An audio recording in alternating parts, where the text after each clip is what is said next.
it's like playing against your friend that you've been playing against, for 10 years.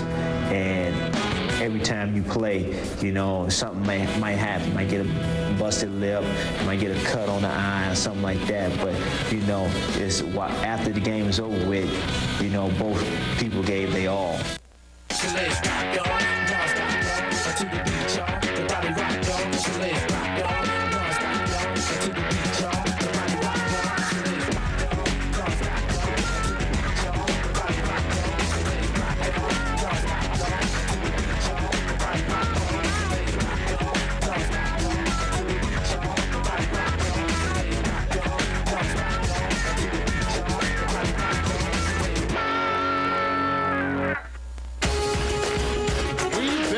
This road before. This clutch match series between Miami and New York takes another turn tonight. The New York Knicks are coming off perhaps their biggest win of the season, which sets the stage for the biggest game of the series tonight. It's now the best of three, and tonight, Game 5 at the spectacular new American Airlines Arena. The New York Knicks and the Miami Heat. And a pleasant good evening, everyone. Kevin Harlan alongside John Thompson, Danny Ainge, and Craig Sager. And welcome to the circus that is this New York Knicks-Miami Heat playoff rivalry. These teams have done the same dance now for 4 consecutive years. Same moves, same steps. Each team winning a game here and there, but no team putting together consecutive wins. In fact, they've played 21 playoff games against each other, and New York has won 11, Miami has won 10. Pretty even so far. Danny Ainge, let's turn to you and talk about what you might see in terms of adjustments for both teams tonight. Well, Kevin, this is not a game of adjustments. It's not a game of X and O's. This is a game of the fewest mistakes. It's a game of mistakes, and the difference in Game 4 were the mistakes made by Miami on the turnovers. They did a good job of flooding Alonzo Mourning down in the paint, forcing him to make decisions. Here you see 3 New York Knicks players surrounding him, and a 4th one coming over for the block, which enables New York to get in the open court. Here, Chris Childs with a wide-open 3 in transition. 19 Miami turnovers lead to 28 points. Alonzo Mourning 9 turnovers. Again, New York's defense all over, swarming him, forcing Alonzo to be the playmaker. And this is the detriment for the Miami offense. They cannot let Alonzo Mourning they cannot allow Sprewell to get in the open court in transition, or he'll kill him. He has done that in the past, too. Well, to talk about the 2 smallest players in this series having a big effect, let's talk to the tallest broadcaster in the NBA, and John Thompson. Of course, talk about Tim Hardaway on one side and Charlie Ward on the other. Hardaway continues to start, John. Pat Riley believes in him, even though he is humbled. Well, he has to believe in him, because you're looking for Tim Hardaway to set the tone, Kevin. He's the leader. He wants to set the pace. Even though he's having trouble with his foot, it's extremely important that Miami gets off on the right foot, and Hardaway is the one to do that. But you can look for Anthony Carter to come in very quickly to try to counteract the speed of the New York backcourt. John, who would have guessed that Charlie Ward would be the offensive presence in this series that he's been? Well, it's a surprise to everybody, simply because of the fact that Charlie Ward has always been Mr. Hustle. He's always been a guy that gives you everything that he needs. But now he's had newfound offense. He's got to consistently do that, and more importantly, what he's got to do is lead this New York team as a Heisman Trophy winner that he was. Well, with all the intense emotions in this series, we have finally dug up a sense of humor, and it comes from Miami Heat center Alonzo Mourning on this rivalry. Jeff was the coach of the All-Star game this year in Oakland, and we kind of reminisced about the moment, laughed about it, man, and and it's good when we both can look back on that, man. We're 2 adults, 2 grown men can look back on that and say, hey, it was a big mistake, but it was funny, it was funny.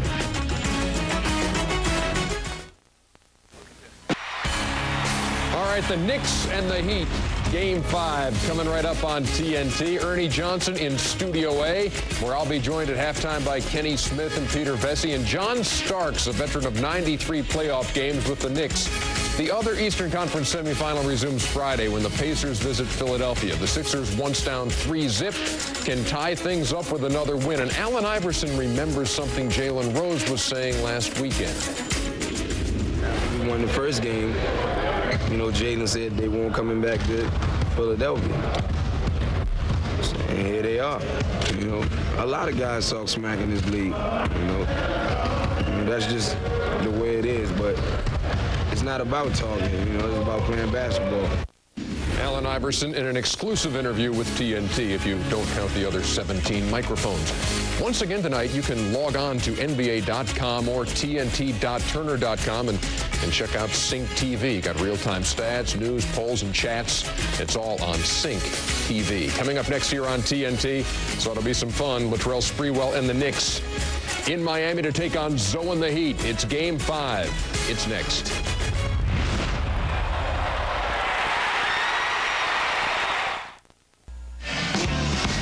The glistening American Airlines Arena here in Miami. Welcome to the playoffs on TNT. Tonight, the Miami Heat and the New York Knicks in Game 5. And here are tonight's Gatorade starting lineups. Charlie Ward, Allan Houston, Latrell, Sprewell, Patrick Ewing, and Larry Johnson for New York. And for the Miami Heat, Tim Hardaway will start with Dan Majerle, Jamal, Mashburn, Alonzo, Mourning, and P.J. Brown. And let's send it over to Craig Sager. Well, thank you, Kevin. We have yet to tip off, but it is already Alonzo Mourning's night. Moments ago, Zoe received the Defensive Player of the Year for the second consecutive season. He had nearly 4 block shots a game, 294 total, and presenting the trophy, number 6, the number 1 defensive player of all time, Bill Russell, who told Zoe, "I love the way you play because you come to play every night." And Alonzo does it at both ends. One of only 4 players in the history of the award to not only be named Defensive Player of the Year, but to lead his team in scoring. Kevin? Great report, Craig. Thank you very much. And John Thompson, here's a kid you recruited. You've known him since a little boy. He played at Georgetown. You must feel awful proud. Well, I do, because I think he's earned what he's gotten. He's worked extremely hard, and it's important for me that Bill Russell gave that to him, because I think Russell has meant a lot to the defensive end of the ball. The New York Knicks have won 5 of the last 8 playoff games in Miami. And Miami has won 4 of the last 7 in New York. Go figure. If you take a look at our playoff note, neither team has won consecutive games in the last 9 meetings. Our officials tonight, Joe Crawford, Mike Callahan, and Terry Durham. And we are underway in Game 5. Hardaway finds Mourning, who's picked up by Patrick Ewing, and the shot clock at 10. Hardaway with Ward defending. The drive into a double team, knocked away by Houston, picked up by Sprewell, and a foul called on Miami. And it's on Jamal Mashburn for the first time. Now, this is the most energy I've seen New York come out in a game and start with this kind of intensity. Double teaming. Alonzo anticipating the double team. They still could not make a pay. Shot clock down. Tim Hardaway could not create a shot. And here comes Charlie Ward, the hero of Game 4, Sunday at Madison Square Garden. Ewing against Mourning. Patrick had 12 on Sunday. Allan Houston from outside. That's in a 2. Well, that's a good sign. It's a good pass by Patrick. He was patient. He threw it out. Houston rotated over and got the shot. And I think that's extremely important to get Houston started early in this ball game. Here's Mourning with the hook. Defending with Ewing. Danny, we just saw Patrick Ewing get his first assist of the series. Well, because he demanded a double team. They got him the ball early on the clock. He penetrated with his back to the basket, got the double team, and here Houston returns the favor. And Patrick knocks it down. And he needs to make that shot right there, because when Sprewell and Houston are penetrating, there's a lot of flooding of the paint, creating that open shot for Patrick. Patrick Ewing very involved early in the game. Well, and it's important for him to get started early, but it's also important for them to give assists to each other, because that's the thing where confidence will come from. If these guys are passing the ball, getting open shots, it's very important to see how Charlie Ward gets started, though, also, Kevin. And he's had good starts last couple of games. And Miami needs a good start tonight from Jamal Mashburn. Right, and I like the way Mashburn scored the shot off a lot of movement coming off a weak side pin down, because they've been isolating him with the mismatches, but he's done much better in this series when he's been able to score off of movement. Dan Majerle picks up his 31st rebound of the series, leading everybody in that category. Mashburn again, dancing on Sprewell, and knocks down a second consecutive shot. Well, they've got to get out on him. I mean, he's hitting these shots, he's getting a good start, but you've got to jam him. You can't afford to let him start off and have a good night, and then Alonzo gets going also.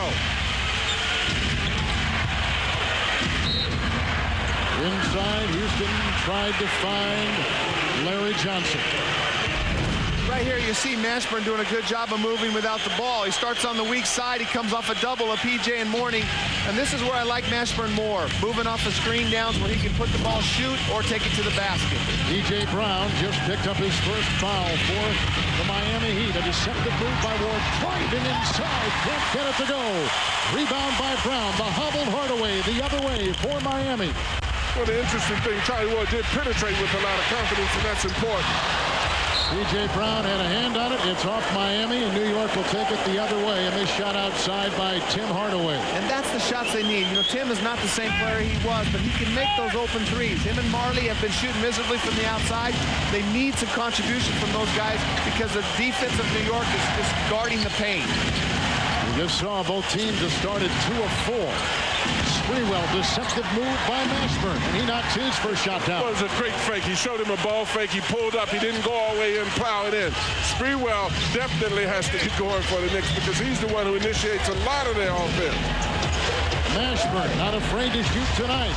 It was a 2-point shot. It was his first miss of the game, and it's out of bounds, and Miami will get it back. This is a great shot by Sprewell. He gets the ball in the medium post right there where he's very successful.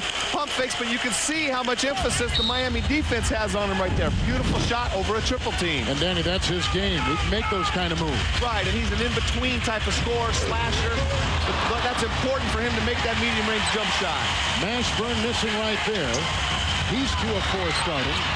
Dancing with the defense of Sprewell. A Miami turnover. 4-on-2. It's off to Ward.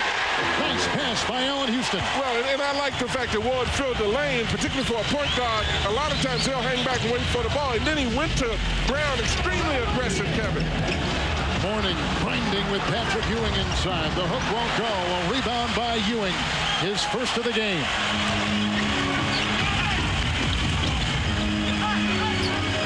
Sprewell. Larry Johnson and Brown down low. Now the switch. They got Brown on Sprewell. It's a mismatch right there. He tried to take it down low, see if they can get a double team.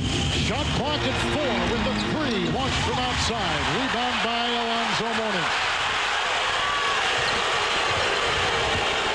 Well, the crowd is reacting to Patrick fouling Alonzo. It's the second foul that Patrick's gotten away with. He's got to be very careful because he pushed under the basket on Brown. Streaking the other way, Sprewell with the steal and 2 points, and Danny, that's exactly what you talked about. Yeah, getting Sprewell in the open court, the basket becomes bigger every lay he makes, and you don't want to get him on a roll, and it's all set up with the turnovers. The Miami Heat have turned the ball over 3 times in the first couple minutes of the game. And right here, good help off the weak side by Patrick, flooding the paint on Hardaway's penetration. And this is where nobody will catch up with Sprewell in the open court, one of the fastest guys in the league. It's the Knicks, 10-4, up by 6.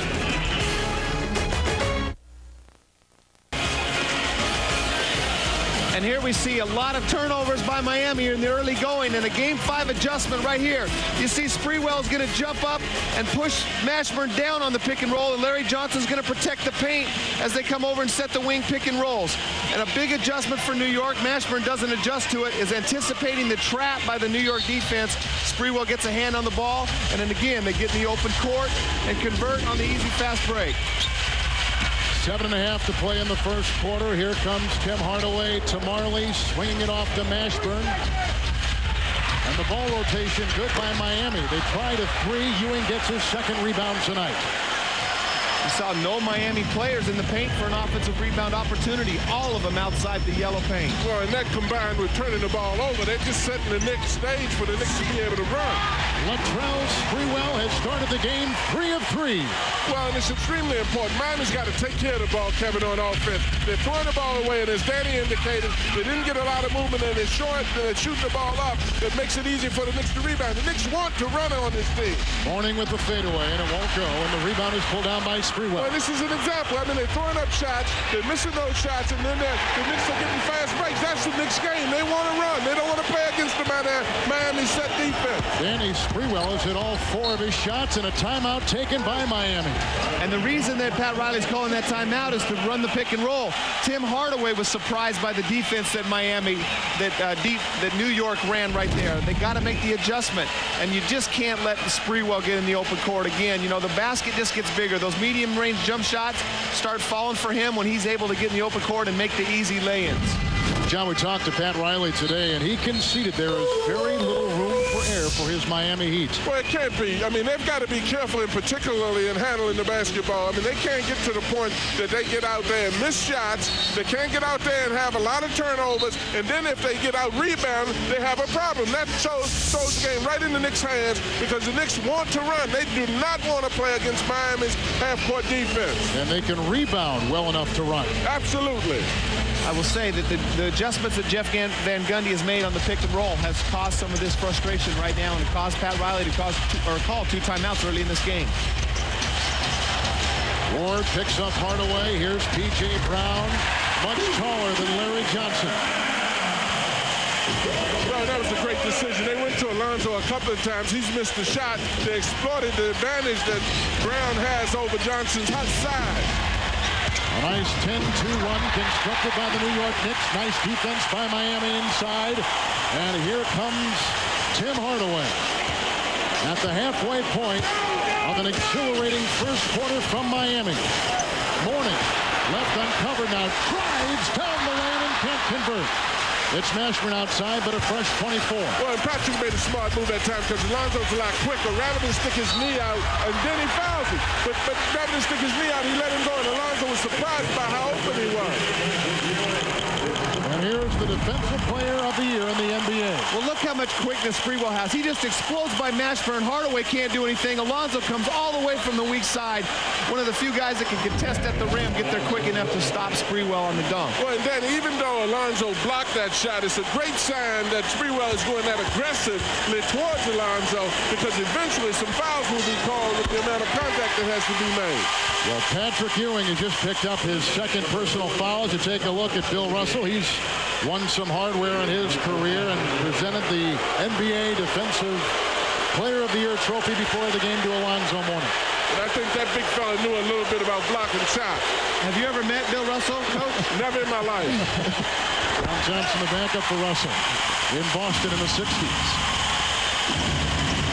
The New York Knicks are shooting 63% from the field. Yeah, and because they're getting easy baskets in transition, and those are so critical for this New York team. Sprewell, 4 of 5. Corkscrew jump shot while double teamed. The rebound by Alonzo Mourning. But I tell you what, he's coming out very aggressive. Danny was absolutely correct. This Knicks team is extremely aggressive offensively right now. P.J. Brown hits the side of the backboard with Allan Houston bringing down the rebound. Right now, Miami leads in rebounding 7-4.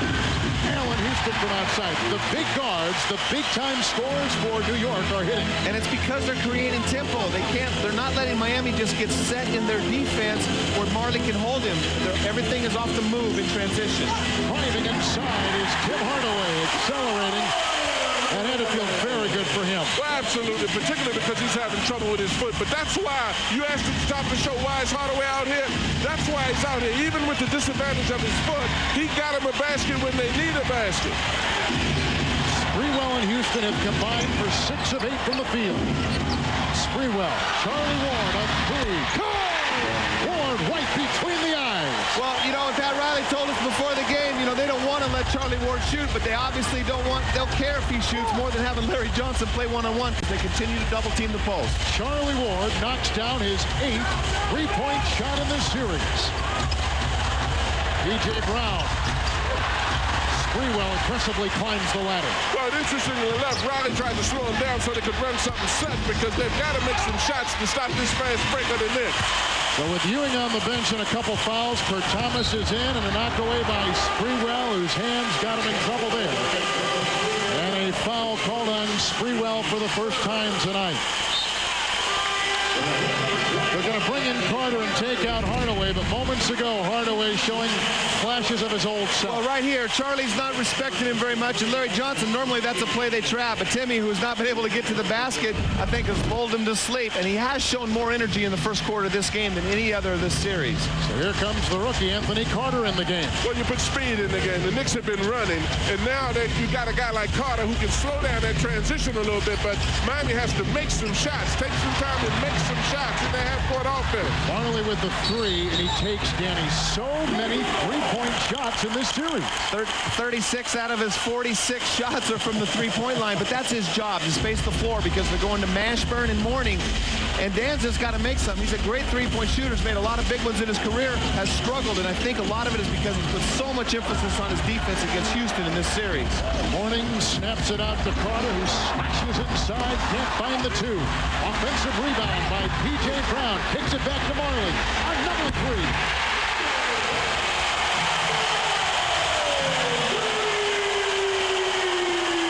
A great shot by Dan Marley, but you have to give PJ a lot of credit because he got the offensive board and also found Marley on the perimeter with a good pass. I like the way PJ is stepping up because right now Miami is struggling.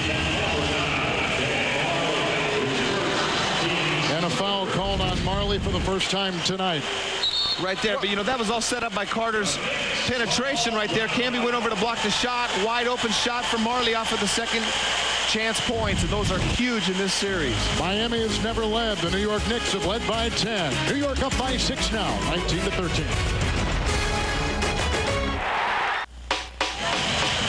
On Sunday, Game 4, Charlie Ward turned in perhaps his biggest game as a New York Knick. He's doing a great job. He's not just only knocking down the threes at a high percentage, he's getting to the basket, and he's doing it in clutch situation, creating his own offense off the dribble, breaking down Miami's defense in both of their wins. He's had a great series so far. Well, and usually, Danny, he looks to pass the ball around and not look for his shots, but now he seems to be so aggressive out here now. I mean, look at this. He's looking for his shot. Usually, you look at Charlie, Kevin, he's looking to pass the ball. He's standing out. But I love this aggressive Charlie Ward. He was coached by his dad in high school in Georgia.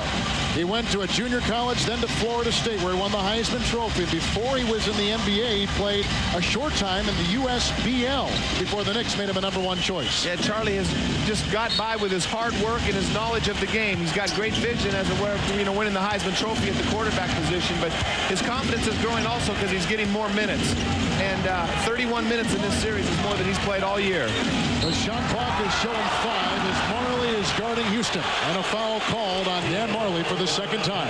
Well, actually, it's been quite a series between these two. But if you really looked at that close, Dan probably fouled him for the 5th time before the first one was called. But Dan does it with such a placid look on his face that he's not in a position where he shows a lot of emotion until the foul was made. And Danny, you know all about Dan Marley. You played with him in Phoenix. Yeah, and I understand his frustration because, you play basketball that way all year, and, they don't call those, and all of a sudden you get one and you have to go to the bench. So frustration at the same time. He does use his arms a lot to defend Sprewell. All right, Bruce Bowen now is coming for Marley. Shot clock at 3.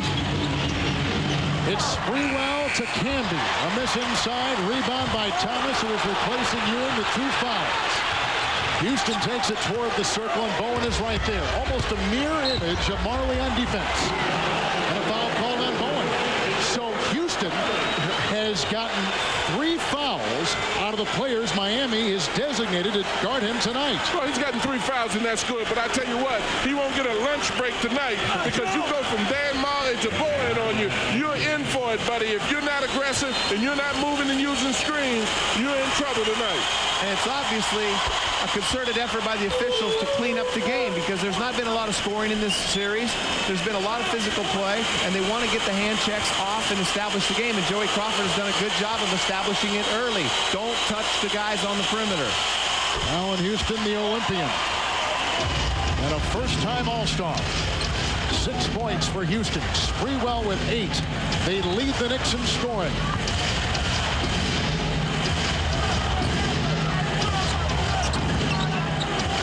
Owen trying to pry his way inside with a pass and finds Mashburn, who is suddenly doubled. A feed inside, thrown away. Another Miami turnover, number 4. The Knicks have not turned the ball over all night long. Miami has 4, New York has none. And it just can't happen, Kevin. Miami's got to take care of the basketball because you're playing right into the hands of the Knicks. If you don't take care of the ball in your half-court offense, the Knicks will be running all night long and won't have to play against their defense. And you got to give the Knicks a lot of credit because they are the aggressors at the defensive end. The double teams are what's causing the turnovers by Miami. Here's Houston, picked up by Bruce Bowen, a journeyman player who plays for the minimum, but he defended well that time. And here comes Carter the other way. Well, and even on the missed basket, as you see there, Miami ran cautiously because they need baskets right now, particularly good shots to stop the Knicks from running. Alonzo Mourning has missed his first 5 shots tonight. And see, what I like about this is they're forcing Alonzo to shoot jump shots with the quick double team. So Alonzo needs to get his shot-ups before the double teams come. That takes away his aggressiveness and keeps the Knicks out of foul trouble. The New York Knicks are shooting 53%. Sprewell has 8 to lead them. And towards his body, the rebound by P.J. Brown. He has 3. And Anthony Carter, the rookie from Hawaii, at 26 years of age, an NBA rookie. They fire it inside for Mourning with the whistle. Counted for 2 and a foul. Well, that's important to his confidence because you rebound better and it has an effect on your offense. He's struggling with some of his shots. This one he fakes in and then turns baseline and shoots up the jump shot. You know, just before that he caught the basketball. You know, they're coming back on him. He turns and he shoots it, you know, and misses the shot. And then he stands on the outside and doesn't bother to follow the shot, which gives sign of some form of discouragement. Alonzo's got to stay aggressive. He's got to turn and go toward his basket as much as he can. But with the double teams, that's very difficult. Thomas is in now, and Thomas picks up the foul. And here's Zoe. And we've talked so much about his presence on this team, completes the three-point play, whereas Patrick Ewing, who is on the bench with a couple fouls, has a lot of guys beneath him that are good. It's really the Zoe show in Miami, and that's about it. Right, and New York has a lot more balance in scoring and doesn't rely on Patrick as much. But, you know, Patrick came out with so much energy tonight. It's a shame that he had to got the 2 cheap fouls early on because he was ready to play against Zoe tonight. Alonzo Mourning had 1 blocked shot over the last 2 games. Tonight, he already has 2. Well, and especially on the ball side, Camby caught the ball. He's more effective on the weak side, coming in and following when somebody else shoots, particularly when you're going against the best defensive player in the league. Thomas picks up another foul, trying to put the reins on Alonzo Mourning. It's the second on him. Well, I don't understand, you know, with Patrick Ewing on the bench with 2, your second best interior defender, Kurt Thomas, in foul trouble already. Sprewell was down there ready to double Alonzo, but for some reason he went back to Mashburn. They got weak side shooters of Bowen and Carter. Neither one can make the shot from the outside so far in this series. Go ahead and take the ball out of Alonzo's hands. Here's Alonzo Mourning at the free throw line, who not only was recruited by John Thompson and Patrick Ewing to go to Georgetown, but Alonzo says the first time he watched Patrick was when Zoe was 12 years old, growing up in Virginia. Well, they have a very special relationship, personal as well as professionally from a basketball standpoint. Each one of them's kids call the other one Uncle. Uncle Zoe, Uncle Patrick. So it's extremely important that people understand that they have an extremely close personal relationship. The New York Knicks come up the other way. They've led by 10, but they've also missed their last 6 shots. Now the New York lead is down 21-17. Miami has never led in this game. I love the way Sprewell is playing, Kevin. He's going towards the basket extremely strong, had some shot blocks. It doesn't matter. A lot of guys are so humbled by a shot block, but they won't penetrate anymore. But this guy is going towards the basket, which is creating a problem. Weatherspoon with the foul. That's the first on him. You can see everybody getting involved so far. Sprewell at the free throw line, and here is Chris Dudley coming into the game for the first time in the series for New York. I love this substitution. I'm surprised he hasn't played a little bit more in this series. Great energy, offensive rebounding, but they haven't had foul trouble, so they really haven't had a need for him. And Kurt Thomas has played well, backing up Ewing. And Marcus Camby jousting with Mourning. And Camby picks up his first foul. Well, Camby's got to be real careful on that because particularly with the front line having the foul trouble that they have right now for the Knicks.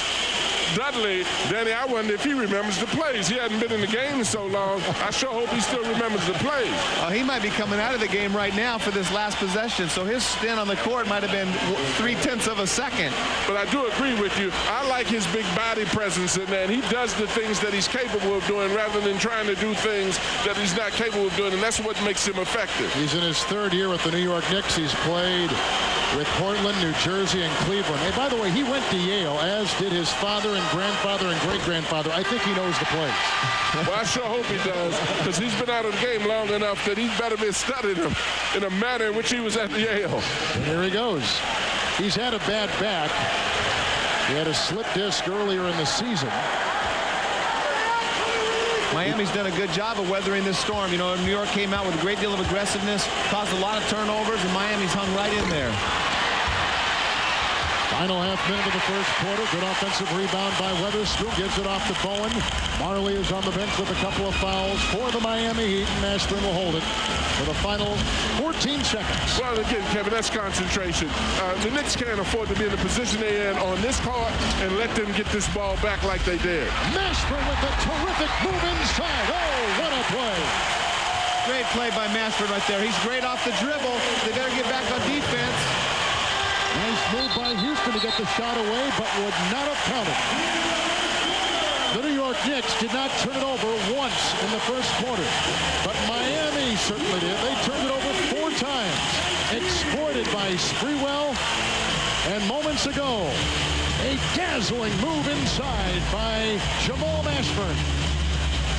And that brings Miami, who has never led, to within 3 at the end of 1, 22-19. It's game 5.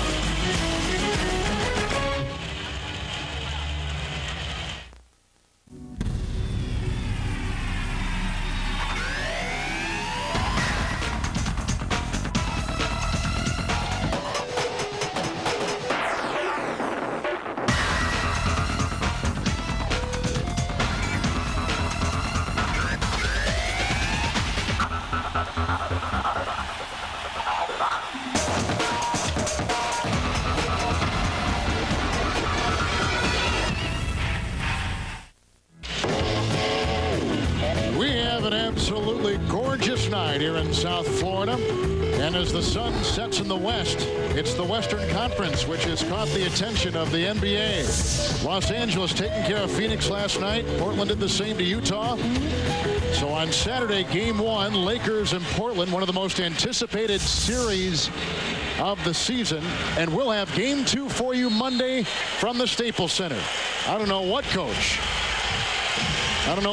wouldn't take a guy like that. Well, especially right now. Miami would take him. He's taking care of the ball better than Miami is taking care of the ball presently. Here's an interesting switch. Charlie Ward starts the second quarter for New York. Sprewell with the fake on Bowen. Double teamed by Weatherspoon. Hits it nonetheless. What a great shot. What a difficult shot right there. But the reason I like his aggressiveness is it's taken 2 people to stop him, and they should have advantages on the offensive board if he misses. It was almost 5 minutes between field goals for New York. A miss outside by Weatherspoon and a jump ball between Kurt Thomas and Alonzo Mourning. Well, if you look at that picture right there, you had 5 Knicks against Alonzo Mourning on the offensive board. You know, if you let that happen, you better take a lot better shot than you're taking. And remember now, Ewing is on the bench with a couple of quick fouls for New York. And it might be a blessing, you know, get him out off the bench, and when Alonzo goes out of the game, maybe Jeff Van Gundy can reinsert Patrick, and he can take advantage of the bench of Miami and try to score on the low post. And Van Gundy has already made one significant adjustment tonight, Danny, that you showed us in the first quarter. Right, defending the pick and roll. They're keeping everything down on the baseline, and it's been very effective so far in the first quarter. Let's see if Miami can now adjust and create some offense out of their pick and roll offense. I just saw rebounding. Miami has out-rebounded New York every game this series. Bowen driving on Sprewell. Mashburn outside, flipping it to Carter. Shot clock is down to 8. Weatherspoon trying to plow his way inside. And a New York Knicks foul. It's Camby with 2. Boy, the size difference with these two is measurable.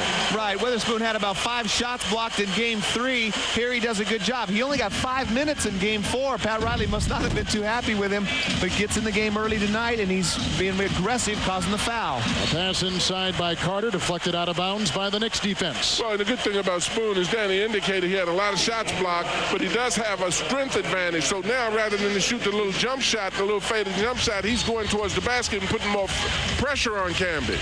Shot clock at 7. Mashburn left free to fire and nails it from outside.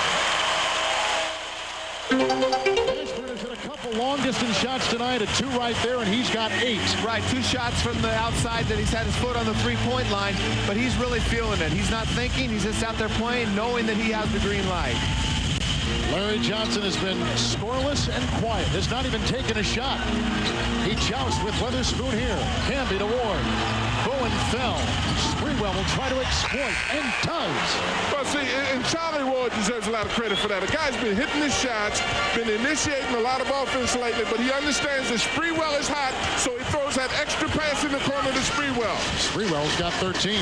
Yeah, Sprewell's having a great game. I agree, Coach. Charlie is great to play with a point guard that wants to make the extra pass. And Witherspoon got the extra pass inside. They need Witherspoon. You know, they need somebody else other than Mashburn and Mourning to do some scoring for him. Witherspoon's capable. The New York Knicks just turned it over for the first time right there. That's the first turnover. And that's what they have to be careful of. You cannot throw the ball away much because you don't want to pick this crowd up and let the Heat start to fast break you the way they've been fast breaking. Here comes Chris Childs in the game for the first time. Charlie Ward leaves 5 points in the first 13 minutes of the game. Bowen. Mourning against Thomas. Across the lane. Witherspoon had a hand on it. Camby rips it away, and here comes New York. Well, that was a good shot. I think Spoon got inside, but it's interesting to watch that the Heat only have 2 guys going to the offensive board because they're afraid of the fast break of the New York Knicks and sending people back immediately on the shot. It was off Bowen's foot. And a foul called against the aforementioned Bowen. Well, this is great ball movement. Camby not a threat. Good job by Charlie Ward. Great read. Had the open shot. Pump fake. Found Sprewell. Sprewell's been knocking down that medium-range jump shot tonight. Great execution. Miami has never led, and they're down by 3 now.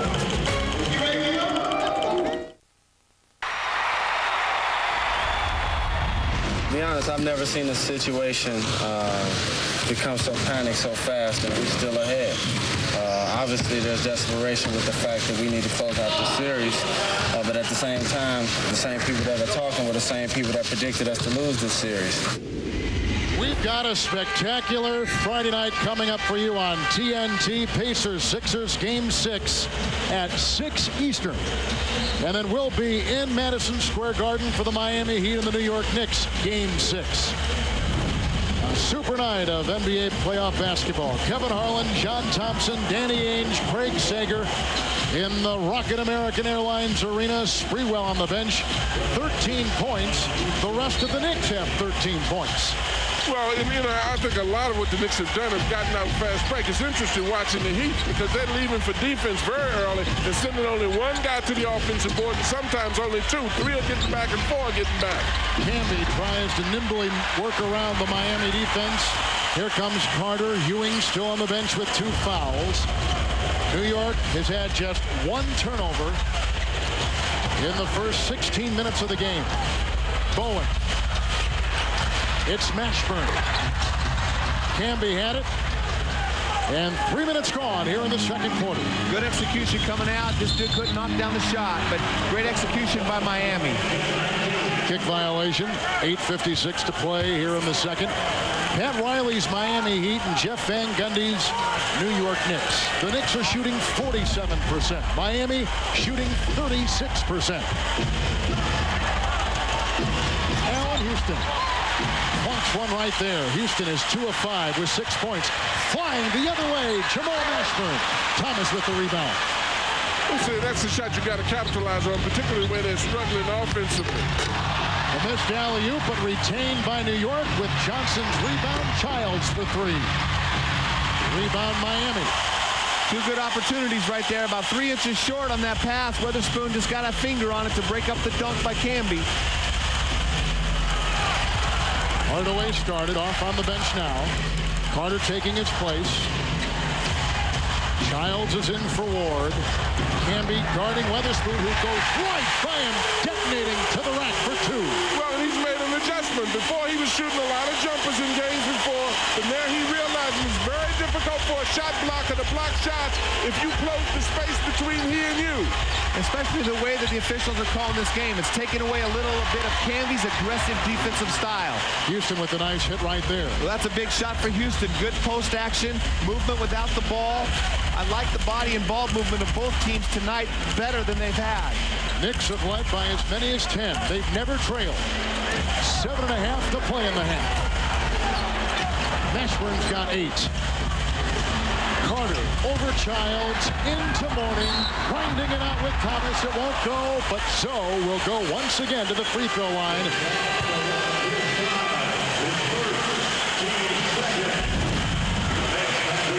Mashburn here in transition has an advantage of quickness on Larry Johnson. Does a good job of getting to the basket.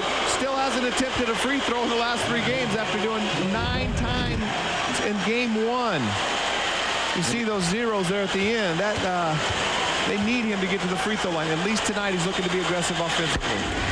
Especially, Danny, he's a lot like Sprewell is for the Knicks. Both of them seem to have their foot on the accelerator. They definitely don't have their foot on the brake. They're getting that ball and they're going and they're trying to score, and that's very important, particularly for Miami's got to make some baskets because the Knicks are getting out of there running. Miami tonight from the free throw line has gone 6 of 9. Zoe has taken all 9 Miami free throws. Well, as long as he keeps making them, it's important. Ewing is back in the game. On the drive by Larry Johnson across the lane. Fouled on the play by Clarence Weatherspoon. Pat Riley told us this morning he did not have a lot of adjustments or major changes in the way he was going to approach the game tonight. Well, I don't think any coach wants a lot of adjustments when you come this far, but you make little wrinkles to try to make the adjustment, as Danny talked about in relation to the Knicks with the pick and roll. You don't want a major adjustment, but you do have to put little wrinkles in your defense and in your offense.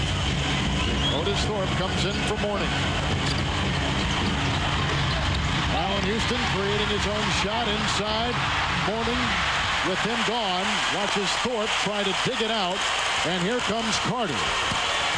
Mashburn working on Larry Johnson, who had the hand check and draws the New York Knicks foul.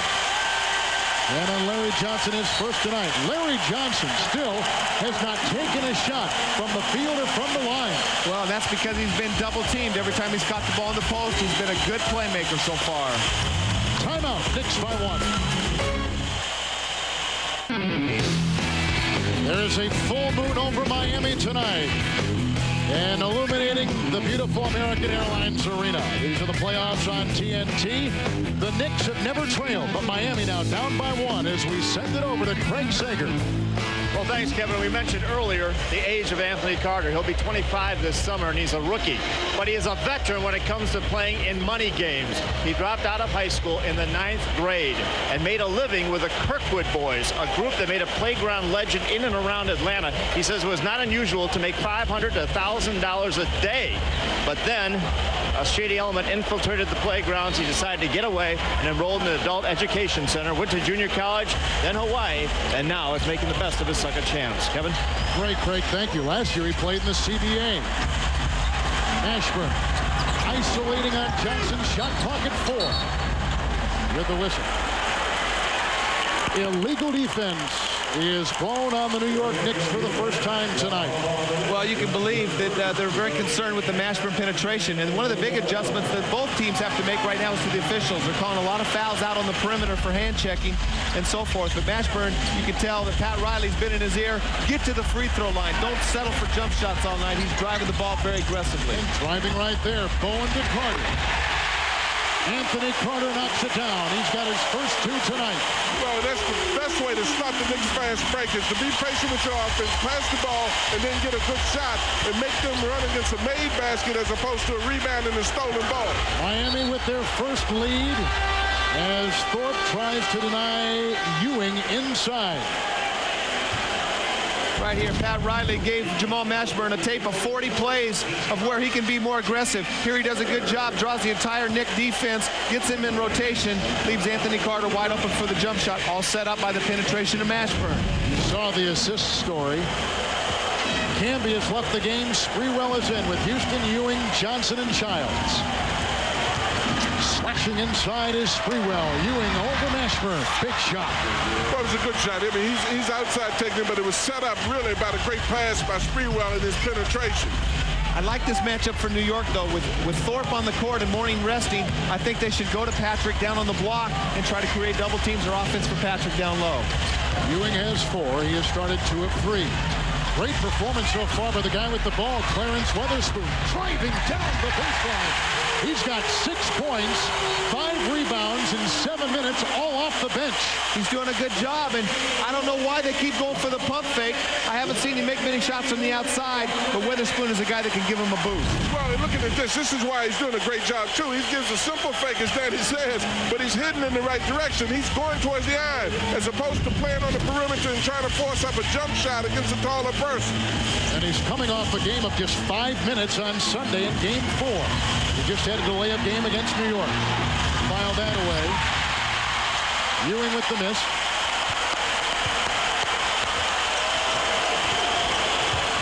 Patrick lost control of the ball that time, but I still like the decision of Jeff Van Gundy going at Patrick on the low post against Otis.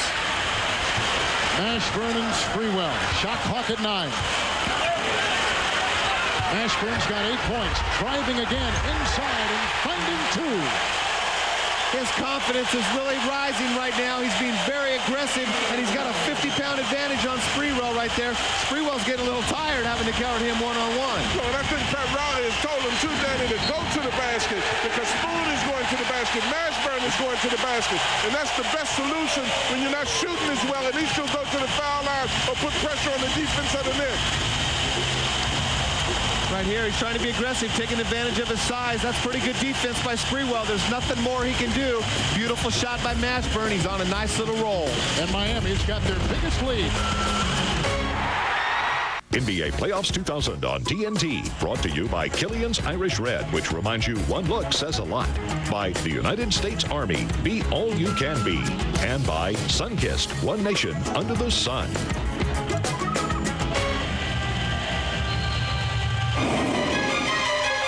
Watch Susan Sarandon, Michelle Pfeiffer, Cher, and Jack Nicholson in The Witches of Eastwick, Saturday at 8 on TNT. That's an all-star cast there. And one of the Bee Gees here. And Don Shula, who coached when the Bee Gees were big. Hall of Fame coach Don Shula, one of the great men in the history of the NFL in all of sports.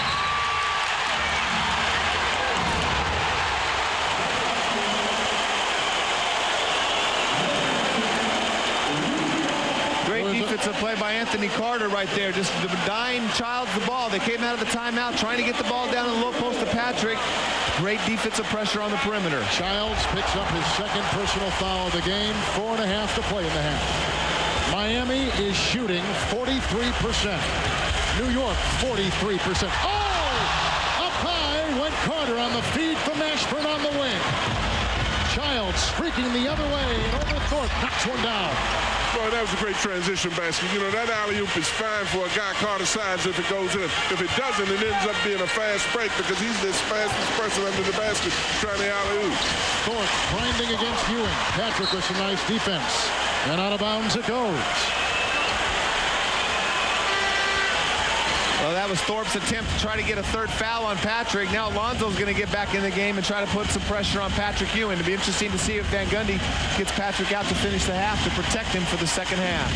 And I think it's very crucial right in here that the Knicks handle the ball well. They can't get the disease that Miami had earlier and start turning the ball over and initiating fast breaks for the Heat. And here's another turnover. You got to be careful right in here. See, I don't understand that play right there. Right here, you get a switch on the pick and roll, and instead of trying to post up Larry Johnson against Mashburn, they're both about the same size.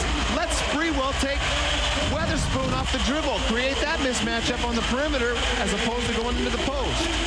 Larry Johnson picks up his second personal foul, as you see Alonzo Mourning and Dan Majerle coming back in the game for Miami. Carter remains the point. Mashburn remains in the game. Brown is in the game down low. Mourning with the shot clock showing 6.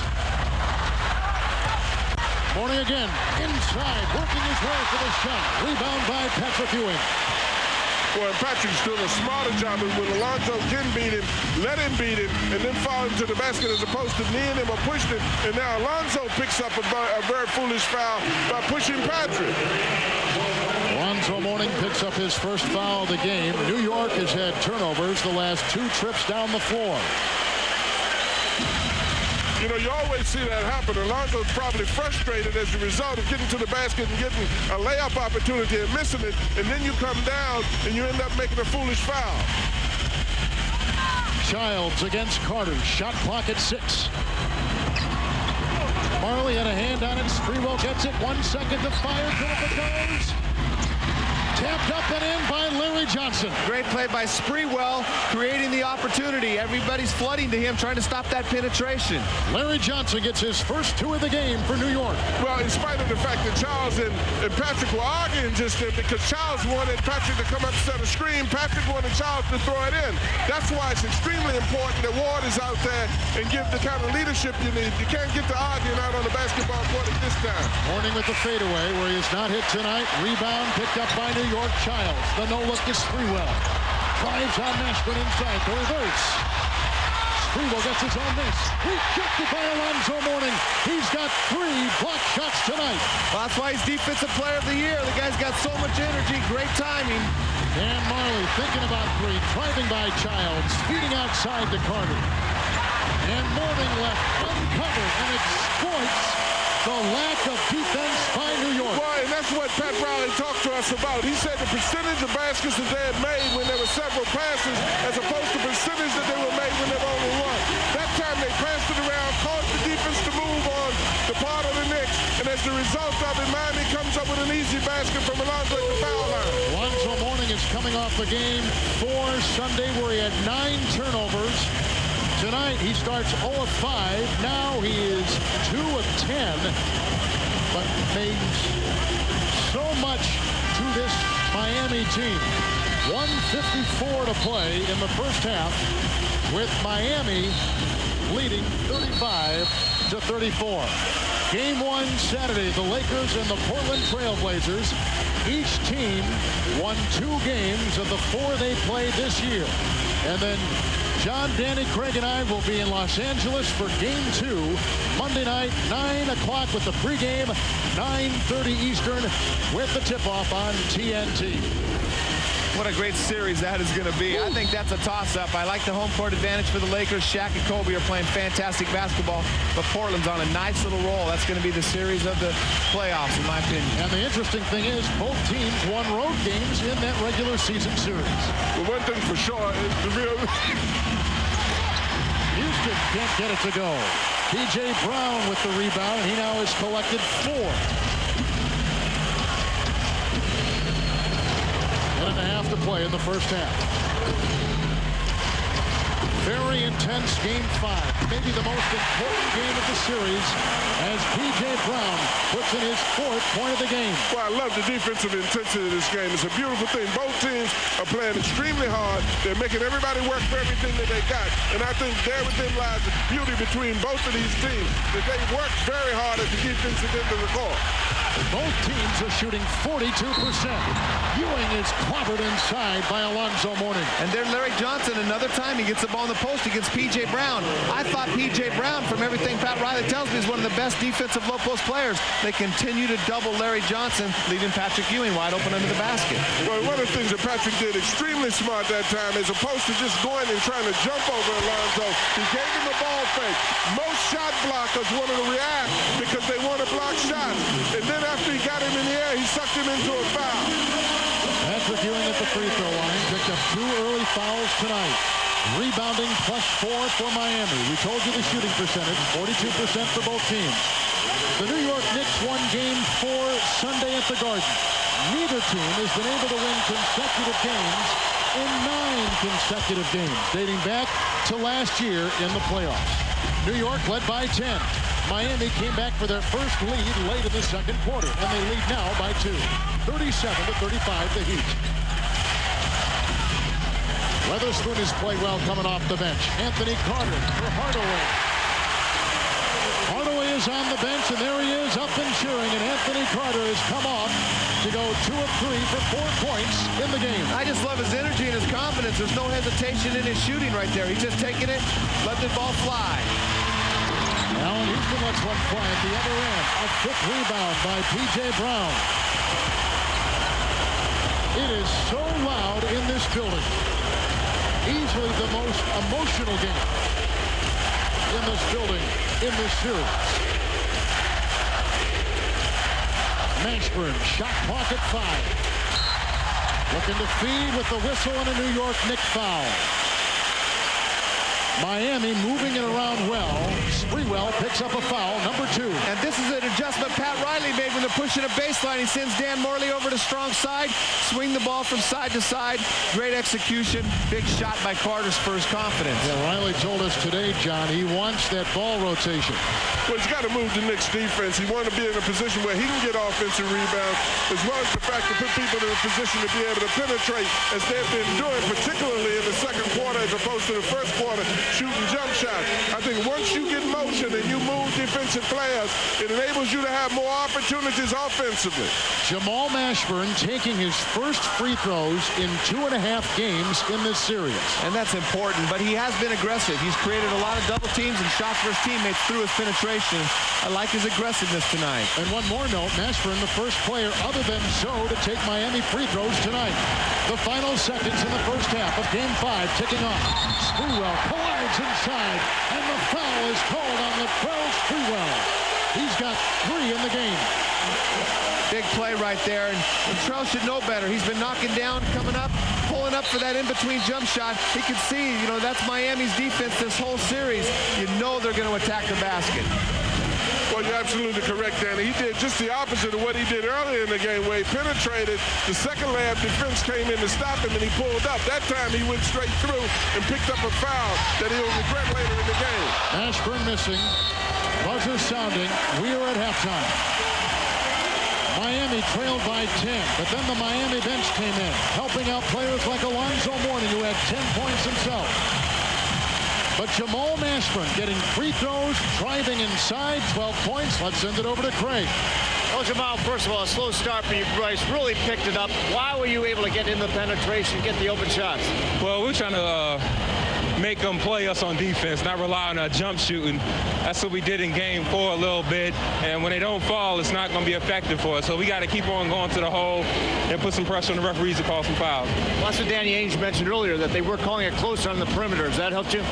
No, it didn't help us none. It helped them some. But we can survive. We'll be all right. We just got to continue to stay focused and be aggressive. That's the biggest thing. Be aggressive. All right, great first half. Let's go over to Kevin. Jamal Mashburn, born and raised in New York and played on the same playgrounds in that great city as Julius Erving and Connie Hawkins.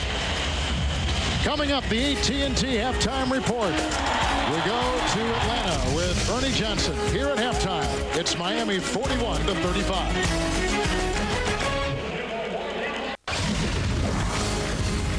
The AT&T Halftime Report is brought to you by AT&T. It's all within your reach. Game 5 in Miami between the Knicks and the Heat. Jamal Mashburn's got a dozen in the first half. Miami down 10 at one point, rallying for a 41-35 lead over the Knicks. That series 2-2. Tonight on the AT&T Halftime Report, we welcome the guy who authored one of the greatest jams in playoff history. We're down. There's 50 seconds left in the fourth quarter. Starks. Yes! What a move by Starks, who was able to sky to the basket. None other than Michael Jordan, and he couldn't do anything about it. What A spectacular move.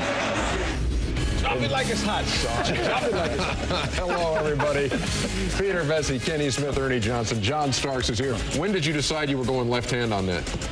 It wasn't intended to do that. I think it was just the move and the moment presented itself for me to go left. We will have much more to talk about. Obviously, we didn't bring you here just for that, but we love seeing that, and thanks for bringing the tape with you. We'll have the 3 for 18 show later on. Oh, man. A roast party today. Live. Did I give him one more? Can I come to Atlanta and just enjoy myself? Yeah. All right, please. As much as is possible here tonight. We're going to go to Mr. Vesey first. I want to know what's up with the Washington Wizards. Michael Jordan's offered that job now? Yes, he has. You know, Ernie, when Darryl Walker was given the interim job, I came out with a story saying that Jordan had targeted Mike Jarvis as his primary target, you know, when the season was over. Now those same sources are telling me that Mike Jarvis was offered the job today. Negotiations begin tomorrow with the St. John's coach. I don't see any problem here, Ernie. I think that the job will be his. Hey, who gets the St. John's job now? Well, if he takes this move to the pros. Well, from what I hear, Lenny Wilkins is saying he's got the job. You know, we got some Hawk news too. Byron Scott was in Atlanta today. He was interviewed for the Hawks opening. They've also interviewed Sidney Lowe, and Isaiah Thomas is still in the picture. And are they going to make a decision soon on that? I mean, do you have any kind of a timetable? Well, they already did make a decision by offering it to Tom Izzo, and he rejected it. So they've been set back a little bit, and now they're revisiting some other people. All right. Well, thank you for the updates on that. Now let's talk about the game that we're watching right here, the Miami Heat and New York Knicks. You played in this series twice as a member of the Knicks. Why is this one so special with the Heat? Why is the intensity, et cetera, so much higher in this one? Well, I think it just stems from, you know, there's a lot of New Yorkers down in Miami, and I think Miami don't appreciate us coming in and getting the cheers that we used to get down there. Still says us. But obviously, I was going to say. It's hard to get it out myself. Yeah, I mean, a long-time Knick, but also a guy who played for Pat Riley. I mean, do you root when you're watching a series like this? Well, you know, I've been with New York for so many years, and I still have a lot of ties with that ball club, you know, with Patrick, Charlie, Chris Childs, Larry, Allan, those guys right there I played alongside with. So my heart is in New York, but, you know, Coach Riley has been instrumental to me getting to where I'm at today, and, you know, I always have some favoritism towards him, too. So, you know, I just want to see the best team come out this series, and hopefully it can be the right team. Explain the first half to me here. 10-point lead for New York, everything going their way. Charlie Ward playing great again, and Sprewell off to a hard start, and then here comes Miami back on it. Right back at it. Let's change gears a little bit. Think about a boxing match, because I see Roy Jones the other night just demolish his opponent. This is the Knicks Heat. You know, everyone's throwing jabs, and everyone is scared to throw that one haymaker. Why? Because it leaves you open, and no one is actually taking any chances. So now everyone's going to be able to stay in the game. The Knicks are going to be able to stay in the game if Miami makes a run. Miami's going to be able to stay in the game if the Knicks make a run. Take the chance, come back from Louisiana and take that punch if you're one of those teams, and that's the team who's going to win. I'm so surprised that, you know, New York took a lead. They had everything going for them. Tim Hardaway goes to the bench. All the advantages in their favor. Pat Riley comes into every game groping for that third scorer. He's got Zoe, he's got Mashburn. Who's it going to be? This time it looks like it's Weatherspoon. But the Knicks have such an advantage because they come into every game knowing they have 3 scorers and maybe even a 4th that they can count on. So I'm surprised that Miami was able to come back as well as it has. It is 41-35 at the half, and I've never been a Golden Gloves boxer, never done much of anything, but that jab needs work, man. That's the work. Back with more on the AT&T halftime report in just a second. Oh, man.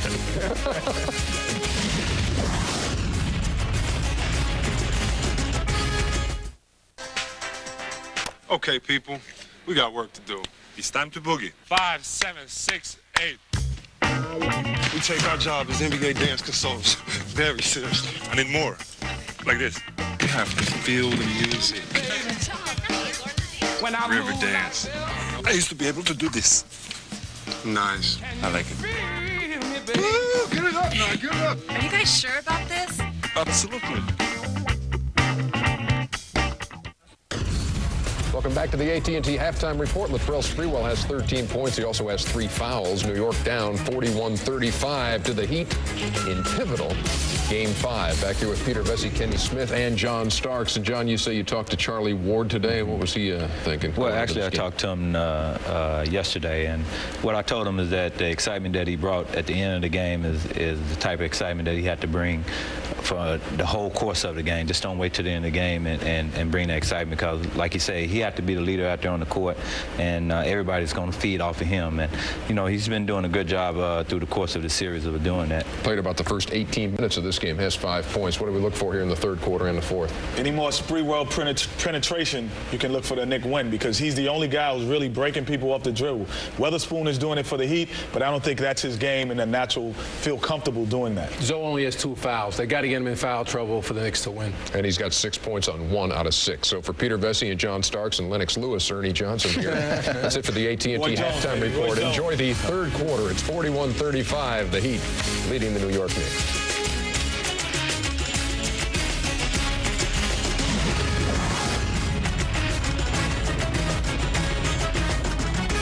This copyrighted telecast of the National Basketball Association is intended solely for the entertainment of our audience, and any retransmission, reproduction, rebroadcast, or other use of dissemination of this telecast, or the pictures, descriptions, or accounts of this game without the express written consent of the National Basketball Association is prohibited. Seductive South Beach on a spring evening here in Miami. These are the NBA playoffs on TNT. Miami trailed a great deal of the first half. Now they lead at halftime by 6. The New York Knicks have won 5 of their last 8 playoff games in Miami. And the Heat trying to claw back against the Knicks. Third quarter is very important. Down 10, baby. Very important third quarter. Finish up strong. All right. Everything started off. All situations strong, man. Let's get ready to rumble! Right, you gotta take it to the basket, baby. Well, we saw a wonderful first half, a lot of intensity. The half-court offense of New York disappearing. That's why they struggled. One of the reasons why they struggled late in the first half. Yeah, neither team made a lot of mistakes. Not very many offensive rebounds, not very many turnovers, but execution in the half-court, I think, has been the difference. And for Miami, John, it was great inside play, namely by Clarence Weatherspoon and Jamal Mashburn. Well, particularly, Kevin, after they threw the ball away earlier and took ill-advised jump shots, Mashburn started going to the basket, Spoon started going to the basket. They start putting a lot of pressure on the New York defense by constantly attacking the basket. And that makes a difference. In fact, we see free throws from Mashburn for the first time tonight in 2 games. It does make a difference. Let's send it over to Craig Sager. Well, Pat Riley very happy with Clarence Weatherspoon. 6 points and 6 rebounds in just 10 minutes. And Riley did affirm what Coach Thompson had said during the game, that he's being very aggressive, going to the hole instead of trying to create space against Marcus Camby. As for the other side, Jeff Van Gundy, he said the only one that played good offensively for the Knicks was Larry Johnson. Now, Larry Johnson took only 1 shot, had 2 points. I said, what about Latrell Sprewell? He said, I don't think he particularly played well offensively. Defensively, we didn't play well either. We need to have double teams quicker on Mashburn and Alonzo. Kevin? All right, Danny? I agree. I thought Sprewell was a little bit out of control. Very aggressive, but not making good decisions with the ball. Larry Johnson was very patient, taking the double teams when he got them, being aggressive, creating for the teammates, swinging the ball. Well, and I think one thing that was very important is you looked at the statistics is that the Knicks came out and got a lot of fast break baskets off of their defense. Then Miami took care of the ball a lot better and put the Knicks in a position where they had to work half court against their offense as they are now. We begin the second half with a half-court basket by Charlie Ward, who starts the second half. Yeah, and great play by Patrick. I like Patrick's body language from the opening tip tonight. He looked so much fresher and more energized. He did a good job of taking the ball into the paint, penetrating to Charlie. Charlie scored off an easy secondary penetration. Hardaway and Shackles a 2-point shot. Out there for the Knicks, Ewing, Johnson, Houston, Ward, Sprewell with it, with a nice deceptive move on Mashburn, knocking one down. Well, he's still feeling it. And Danny said something the game before that as a result of getting a layup, sometimes it improves your jump shot. He hit the layups early in the ball game, and now he's dropping in his jumper from outside, which is a good sign. Whistle away from the ball. Charlie Ward goes crashing to the floor. That's on Alonzo Mourning, who picks up his 3rd personal foul. I think that was on Patrick picking up his third. Patrick's not happy. He ran right through the screen that time. Didn't get the call. So Ewing picks it up. Hardaway with the move, chiseling his way inside, and he goes flying down the lane into the difference maker, Patrick Ewing. Well, there's a heck of a move on Hardaway's part by 1 foot. It showed a lot of courage, but Patrick hit the floor extremely hard and landed very flat on his back. Ward driving again inside. Patrick Ewing over Alonzo Mourning watches it go. Great penetration by Charlie Ward right there. Even got Hardaway got away with a foul, trying to grab Charlie as he went by him.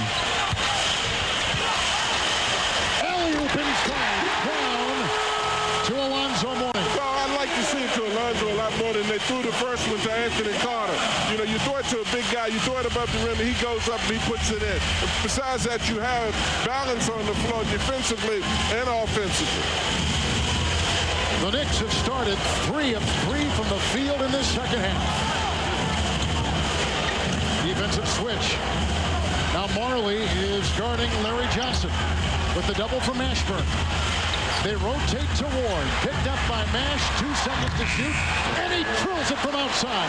Who is that guy right there? He's unbelievable. He's playing with so much confidence. But again, they did not want to leave Houston. They chose to leave Charlie Ward. He continues to make a pay for the double team. But Mashburn was guarding him, Danny, and looked down at his number. I guess he wanted to know who was that guy, too. He's not accustomed to seeing that from Charlie Ward. 9 points from Charlie Ward. A New York Knicks foul. It's inside, and Larry Johnson picks up his third of the game. Well, Alonzo's being very aggressive coming into the post. And they're trying to fight him all they can. A lot of contact going on. Alonzo's a great instigator. Great pass by P.J. Brown. Made him pay for the front. But right here, this is a big surprise for Pat Riley right there. Second time that Hardaway's taken the ball to the basket, and a great finish at the rim. Hardaway is 2 of 5. A 3 by Hardaway. Rebound by Brown, hustling for the ball. Mashburn to Brown. The reverse inside will not go. Rebound by Patrick Ewing, who picks up number 5. Sprewell at the other end. When it really turned out to be a 2-man fast break, Kevin, Ward pushed the basketball, but the only one that was down there with him was Sprewell. He pulled up and hit the jump shot because he's in a great rhythm right now. New York's in a great rhythm. They are 5 of 5 in this quarter. Missed by Brown, picked up by Houston. Good defense. They want P.J. Brown to shoot those jumpers and not get their defense rotating on those pick and rolls. Here comes Sprewell with Mashburn there. Ewing will plunge into the lane. Rejected by Mourning. That was goaltending. The ball came off the glass. No call. And Mashburn at the other end gets 2. Well, I'll tell you one thing, the intensity, you couldn't ask for more from this ball game. Both of these teams are playing at both ends of the floor and playing with a lot of intensity. Yeah, the pace certainly is not what you expect when you see a New York-Miami game, but the intensity is.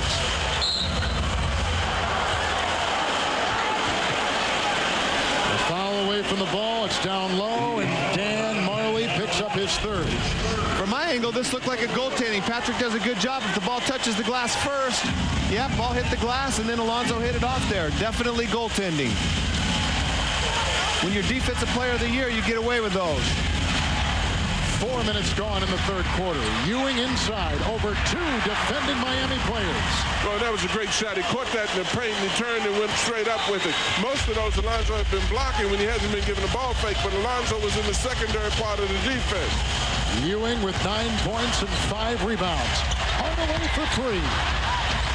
Rebound picked up again by P.J. Brown. Timmy's feeling it. He's feeling like his old self right there. So he's doing a good job right there penetrating and not settling. He's the one who said, take it to the basket in that tunnel. Right there, every time he's done it, they've had success.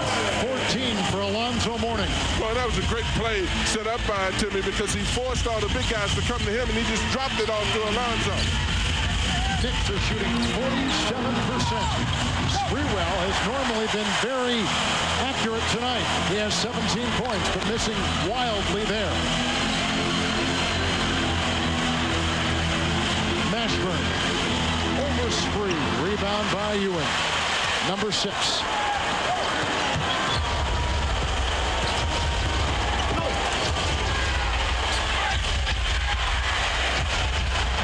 Mourning and Johnson.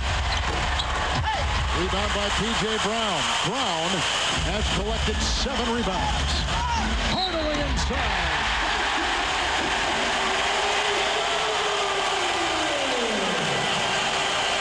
That was Jeff Van Gundy's biggest fear, is Tim Hardaway returning to his old self. He has not been on par in any of the 4 games. And right here, 3 penetrating drives, easy 3-point play right there. His tank isn't empty. Hardaway igniting Miami. It's very tough for me mentally, but you know I have to also understand that, hey, I'm hurt. You know, everybody knows I'm hurt. My team knows I'm hurt, but I'm just trying to do what I can do. I got to contain the ball just a little bit more. I have to. I'm not going to even worry about the offensive end. I'm just going to worry about the defensive end and trying to contain Charlie and not let him blow by me. But Hardaway is tearing up the terrain here in the 3rd quarter. Craig, what do you have? Well, Pat Riley debated on whether to start Tim Hardaway in the 3rd quarter. He still hadn't made his mind up when he came out on the floor. Finally, seconds before it started, he looked at Tim, and Tim said, "I'll give you what I've got." Now, earlier today, Hardaway admitted that the left foot is worse than has been told. It's not only plantar fasciitis and the sprain, but he said as soon as the season's over, he will be in a boot cast for up to 4 weeks. Kevin? Great, Craig. Thank you very much. The guy's a warrior. I mean, the guy's amazing. He's got 5 field goal attempts here in the 3rd quarter. Wasn't sure he was going to start. He looks like he's tired of being the weak link. He's too tough of a competitor. Ward tries to drive. Here comes Sprewell carving up some room inside and finally finds it for 2. Well, great penetration. And that's the thing the Knicks have to do. They can't become impatient. They've got to remember what got them the lead in the beginning. And Van Gundy is telling them now just to settle down, play good defense, not stupid fouls, get out, take the break, and take smart shots. Mashburn. Hardaway for 3. Oh! Every chamber is filled for Tim Hardaway. What great execution by Pat Riley's team coming out of the timeout. A double weave coming back from the weak side. Mashburn penetrates off the secondary penetration. Hardaway wide open. Hardaway with 8 points in the opening minutes of the 2nd half. A New York miss. Who has it but Tim Hardaway? Well, and he's practicing what he's preached. He told him, let's go, let's get ready to rumble. And God knows he's sure is rumbling right now. Hardaway is in his zone. He's showing no pain. Great penetration right here. Look at 3 guys come to help off the penetration. He can make that shot, but the penetration that he made before the 3 previous times set that up. They're afraid to run at him. Houston picks up his 2nd foul. There you see the numbers on Hardaway, who, John, has been a Knick killer over the last handful of years in this series. Well, Kevin, it's interesting. I asked Coach Riley what determined how much he played Hardaway. And he said, by feel. I tell you what, right now he feels pretty doggone good about Hardaway. Hardaway's got his swagger back. 5.5 to play in the 3rd. The Miami Heat have their biggest lead tonight of 7-56-49 over a New York Knicks team, Danny, that led by 10 in the 1st quarter. Well, you know, it was kind of funny because talking to Jeff Van Gundy today, you know, his biggest fear again was the flashbacks of Hardaway and having those Knick killer dreams. And he's done it. He's coming back, and I thought he was a little bit paranoid, but those dreams have come true. You're absolutely correct, Danny. When he said that to us, I didn't think he was a little bit paranoid. I thought he was a whole lot paranoid. But I tell you, he knows a little bit about what he's talking about because Hardaway is really doing it. And we'll tighten the screws on Friday on TNT. It'll be Game 6 of the Knicks in Miami at 9 Eastern Time, preceded by Game 6 of Indiana-Philadelphia. Who would have thought that series, the way Indiana started, would go to a 6th game? Well, I thought the ejection of Reggie was big, but I still think that Indiana's in control of that series, but Philadelphia's definitely put a scare into them. Larry Johnson driving inside, a robust drive on the baseline. Well, that was a great move. He took the lesson from the book of Witherspoon. He went to the basket strong as opposed to trying to answer by throwing up jump shots. Hardaway fires it inside for Majerle. Another great play designed by Pat Riley. You got to give the coach credit right there. Excellent bucket. Great pass by Hardaway. Good flash by Majerle. What charisma he gives the game. Johnson. Ward to Ewing. Shot clock at 8. Nice, nimble move by Patrick Ewing. I love Patrick's body language. I keep saying it, but I think he needs to get the ball more. I don't think he needs the ball early in the first 4 games, but the way he came out this game tonight, I love his body language, and they better keep him fresh down the stretch. Ewing has 6 in the quarter, 11 for the game. Hardaway. Double teamed this morning over Johnson. This time they altered the shot. P.J. Brown is there. Can't get it to go, and Ward comes the other way for the Knicks. Somebody's got to put a body on P.J. He's getting entirely too many offensive rebounds. Larry Johnson has only taken 3 shots tonight with a shove and a hand check and a foul. I got to tell you guys, this game is being officiated the way I understood the game was supposed to be officiated as a coach when the season started. It's one of the first games. This is one of the best officiated games I've seen all year long. Kevin, can we record that? I cannot believe Danny Ainge is saying that. Make note of the fact that on this day at this time, Danny Ainge is very pleased with the officiating. Mourning just picked up his 3rd foul. Sprewell to Ward, who's been quiet. Mourning in fighting for the loose ball. Another whistle is blown. Another foul has been assessed. It's on Marcus Camby, who picks up his 3rd foul of the game.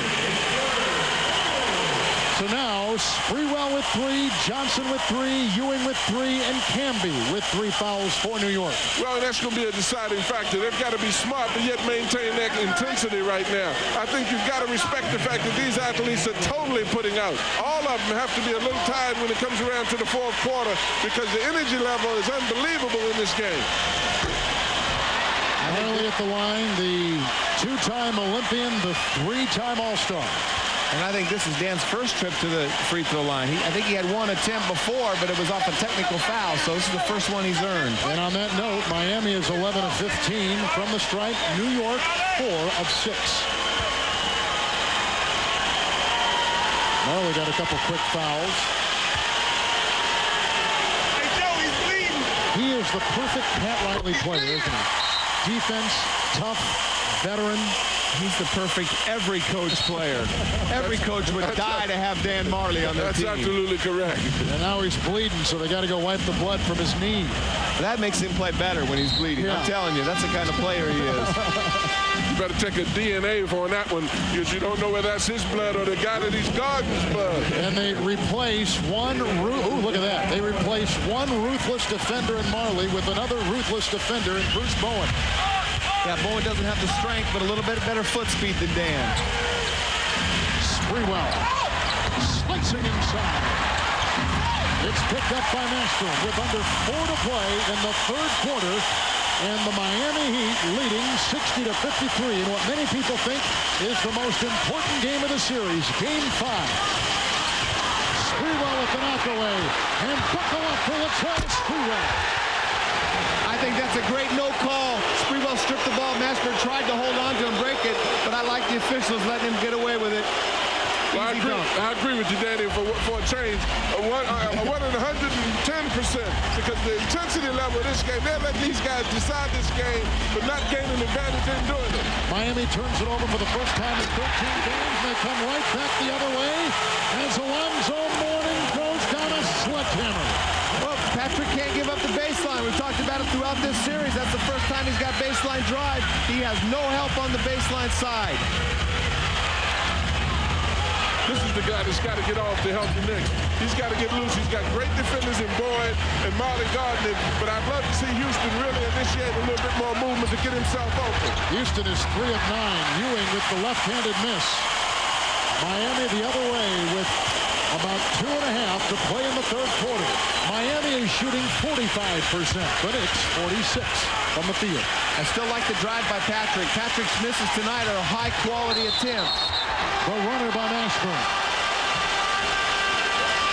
And a shove and a whistle and a 7th turnover. Right here, this is just abuse right here. He faces up. He cannot. Patrick's not quick enough. When they double team Alonzo, they force Alonzo to make decisions. If they give him that kind of room, Patrick's in trouble. Mashburn picks up a 2nd foul. Timeout.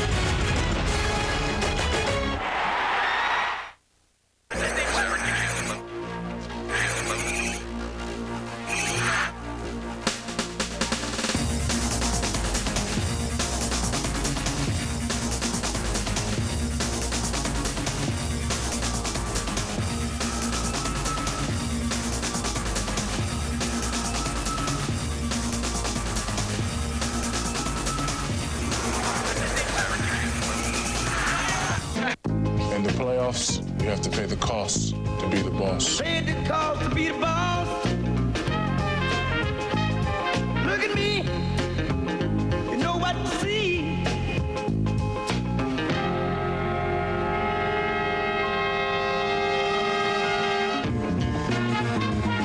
Head for the turnaround. The NBA playoffs continue on TNT. Ow! Win? I'll go home. For the first time ever. NBA Playoffs 2000 on TNT. Brought to you by Volkswagen. On the road of life, there are passengers and there are drivers. Drivers wanted. And by Merrill Lynch, who invite you to log on to ML.com.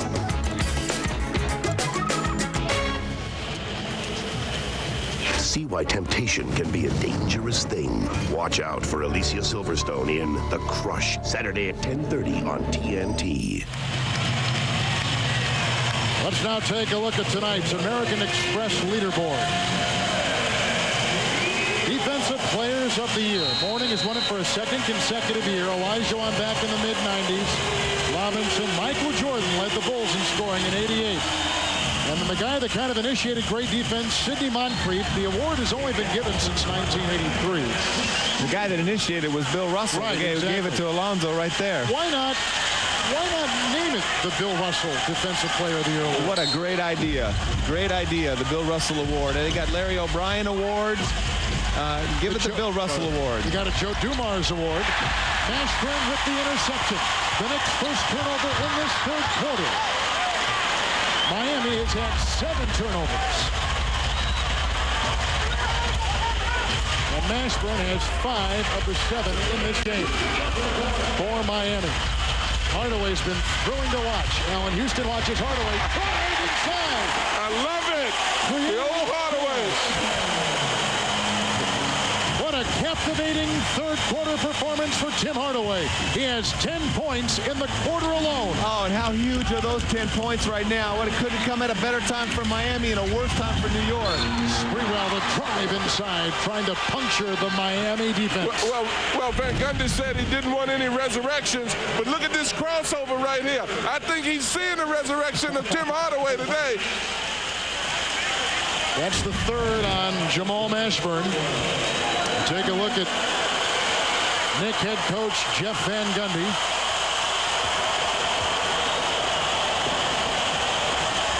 And the free throw will not drop. Miami is up by 9.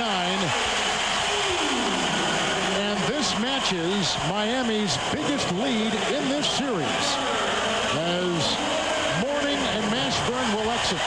In now, Marley, Weatherspoon, P.J. Brown, Bruce Bowen, and an electrifying Tim Hardaway.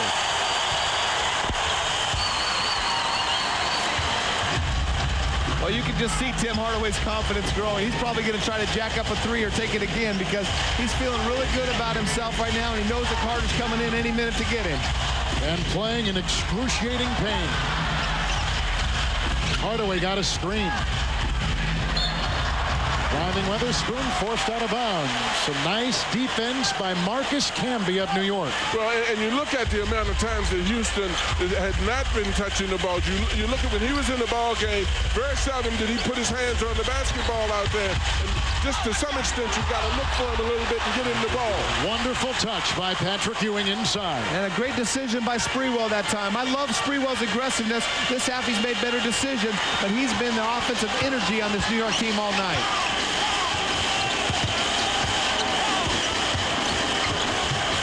Bruce Bowen. Larry Johnson collects his 4th rebound tonight.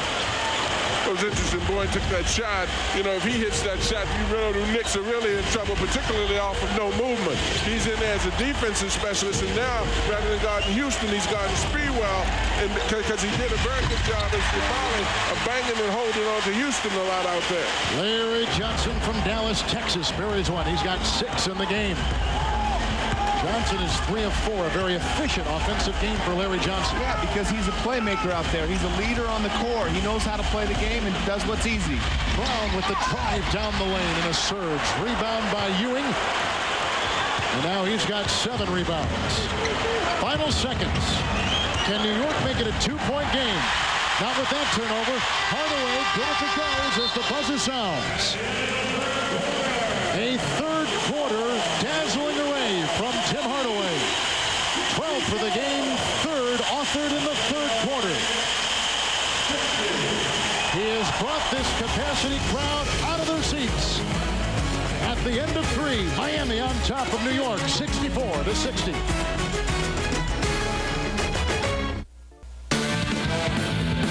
It's the only game tonight in the NBA, and these are the playoffs on TNT. Where else would you rather be than the rockin' American Airlines Arena?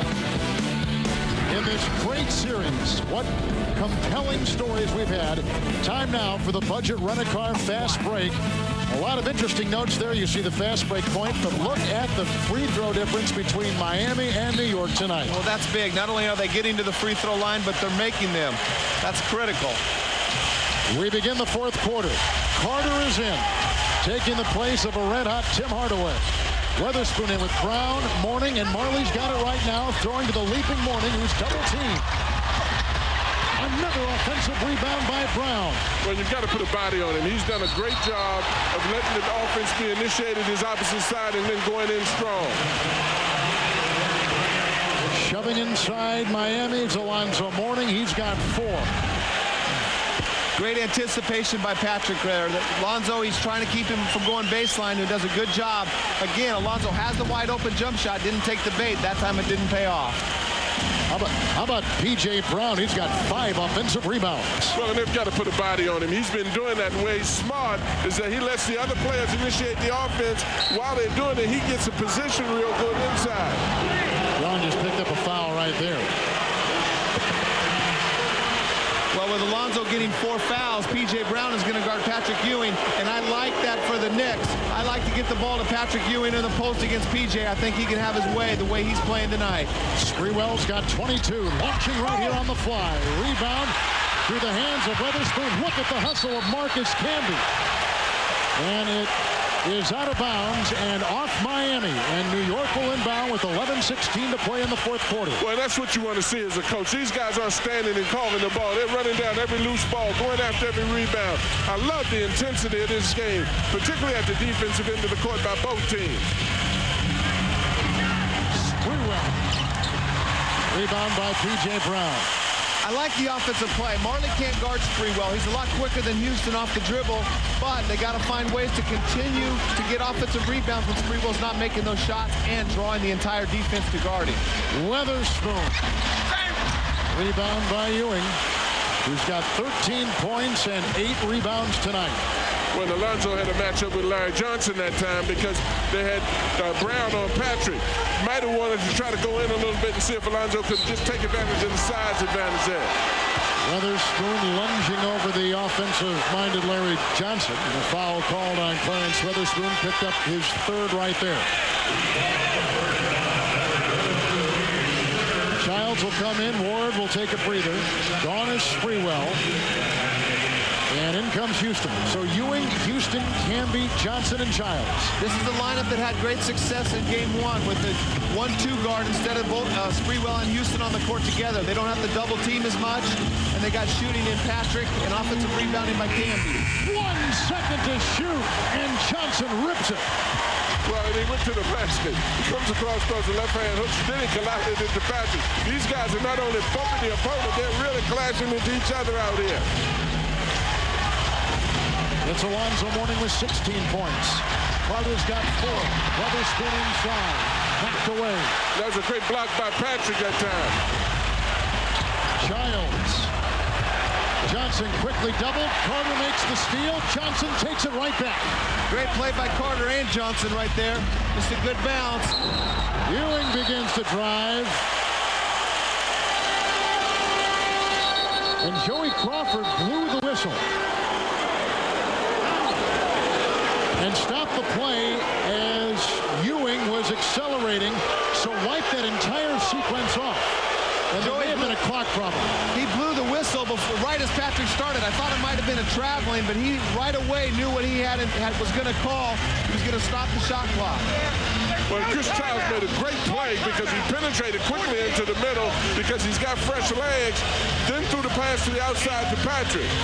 This officiating crew tonight has done a spectacular job in a variety of ways, not the least of which has been the consistency with which they've called this game. Right, I agree. Joey Crawford is one of the best officials. Callahan and Terry Durham have done a fantastic job, too. They didn't need to, or they should have reset the clock because the ball changed possession on the steal by Carter. Well, the great thing about the officiating tonight, Danny, I think there's a lot of common sense calls. You can read the rule book all you want to, but the best officials are the guys who make common sense calls. New York is on a 7-0 run. Childs to Johnson.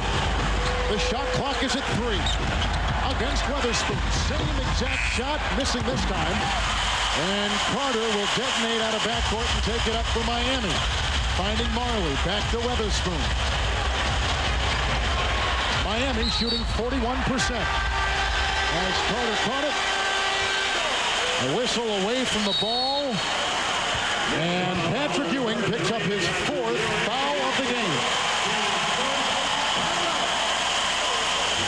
Here, Alonzo Mourning does such an aggressive job of posting up. He initiates the contact. I don't know what Patrick can do right there. He was just standing behind Alonzo. I don't know how he can play defense. Timeout.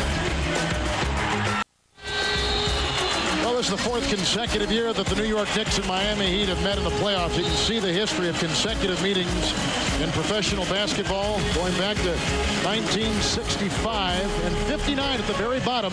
The only 2 players that have played in every game in this vaunted New York-Miami playoff series.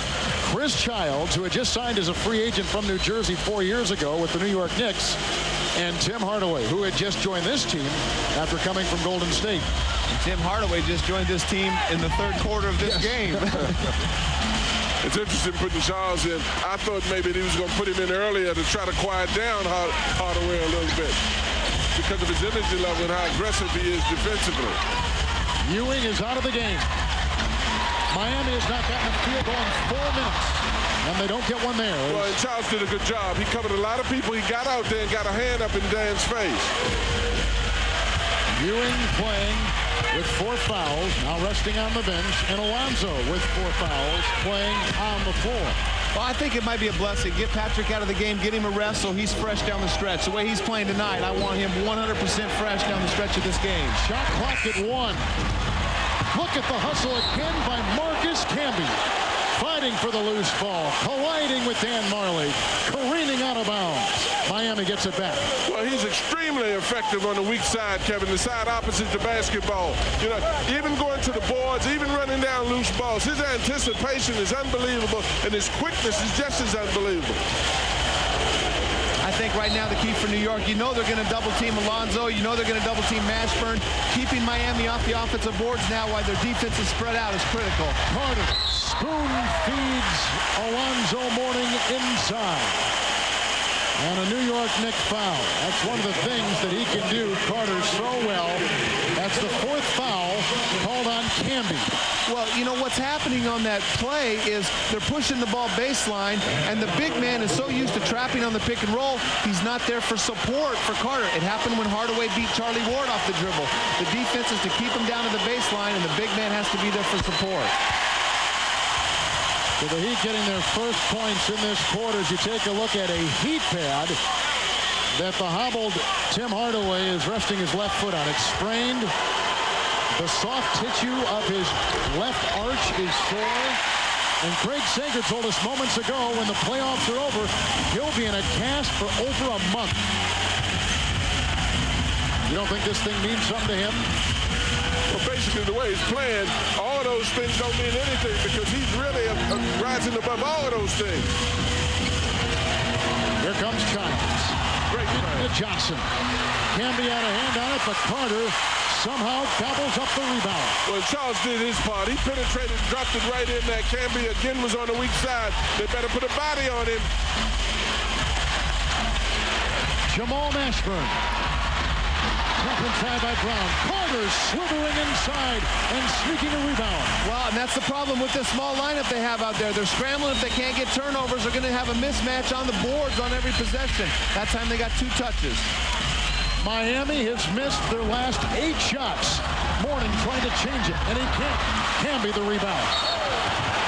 Foul It's on Alonzo Mourning, and he's got 5. Well, it's a very foolish foul on Alonzo's part. That was an emotional foul. He knew he was in a position to score. The ball was taken from him, then he got the position where he picked up a foul. He knows that himself by his expression.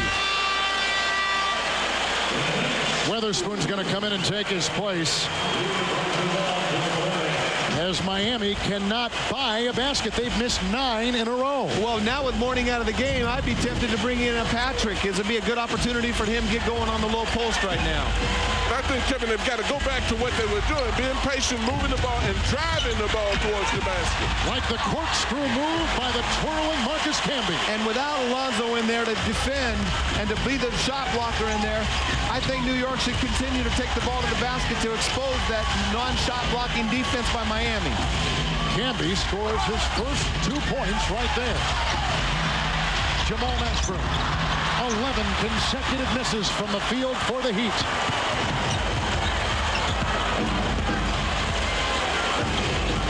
Camby sets the screen. Childs tries to pry inside. A pass goes to Camby. And Larry Johnson somehow comes up with his 10th point tonight. Well, then you may need a little more Hardaway out there. I think he better warm that foot up and come back in the game because they need him to settle this down. I mean, since he's been out of there, they've virtually had no field goals. You know, it's extremely important to get some leadership and some direction. And these teams combining on a 3 of 17 shooting display in the 4th quarter. The screws are tightening, and we're tied at 66. I am Vlade Divac, and I'm a United Nations Drug Control Program messenger. Drugs infect too many communities around the world and rob people of their dreams. But participating in sports can lay the foundation for a healthy life. Playing basketball taught me the value of determination and teamwork. So don't play with drugs, play sports, and realize your dreams. This message brought to you by the NBA and its players and the United Nations.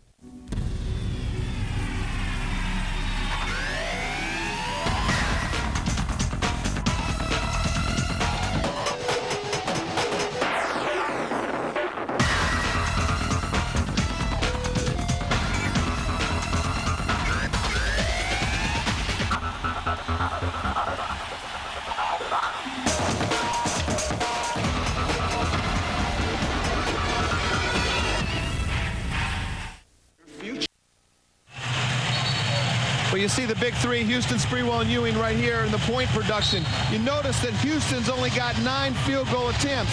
They're trying to play him more off the ball tonight, using Sprewell, Larry Johnson, Patrick Ewing as the initial offensive thrust, and hopefully Houston can get his shots in the secondary offense. And let's send it over to Craig Sager. Well, Pat Riley told the team what he said before the game. Beat the Blues. Those times when we have trouble scoring, attack, make plays, be strong, aggressive, and defensively, don't give them any open jumpers. Miami has not gotten a field goal in the 4th quarter. Mashburn and Sprewell. 6.5 to play in regulation. Tied at 66. Nice screen for Carter by P.J. Brown. That's the first basket from the field with just under 2 minutes left in the 3rd quarter. Well, good execution, but bad defensive execution. They're supposed to keep the ball down baseline. Chris Childs looked at Larry Johnson in disgust for not calling out the screen. Oh, Sprewell creating chaos inside. Well, that time he didn't plow in. He picked his spots, he penetrated, he pulled up, and took a sensible shot. And that was smart of him as opposed to plowing in. Mashburn. Weatherspoon must make a decision. It's to go to Marley, and the shot clock down to 4 for Jamal Mashburn. Oh, what a shot by Mashburn. Well, those are the kind of shots that win games right there. Big play right there. They had nothing going offensively, and he bailed them out. 18 points for Jamal Mashburn. Pat Riley sees the desperation they're having in their half-court offense without Alonzo in the game, bringing him right back in the game. Brown knocks it away. Miami's got a 4-on-2. Carter to Mourning.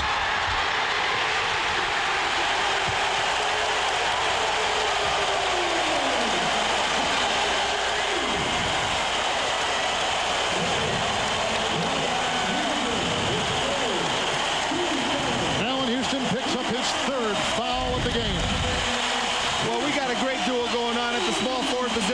Sprewell and Mashburn. Shot clock running down. Great defense by Sprewell. Great individual play. And then Sprewell has an advantage of quickness out on the perimeter against Mashburn. Takes him off the dribble and pulls up before he runs into the defensive that's helping on the collapse. Well, I think the thing you got to watch out for, too, you got to watch Allan Houston. Even though he's not going well, he's capable of exploding in this ball game at the end. Miami by 4 with a timeout.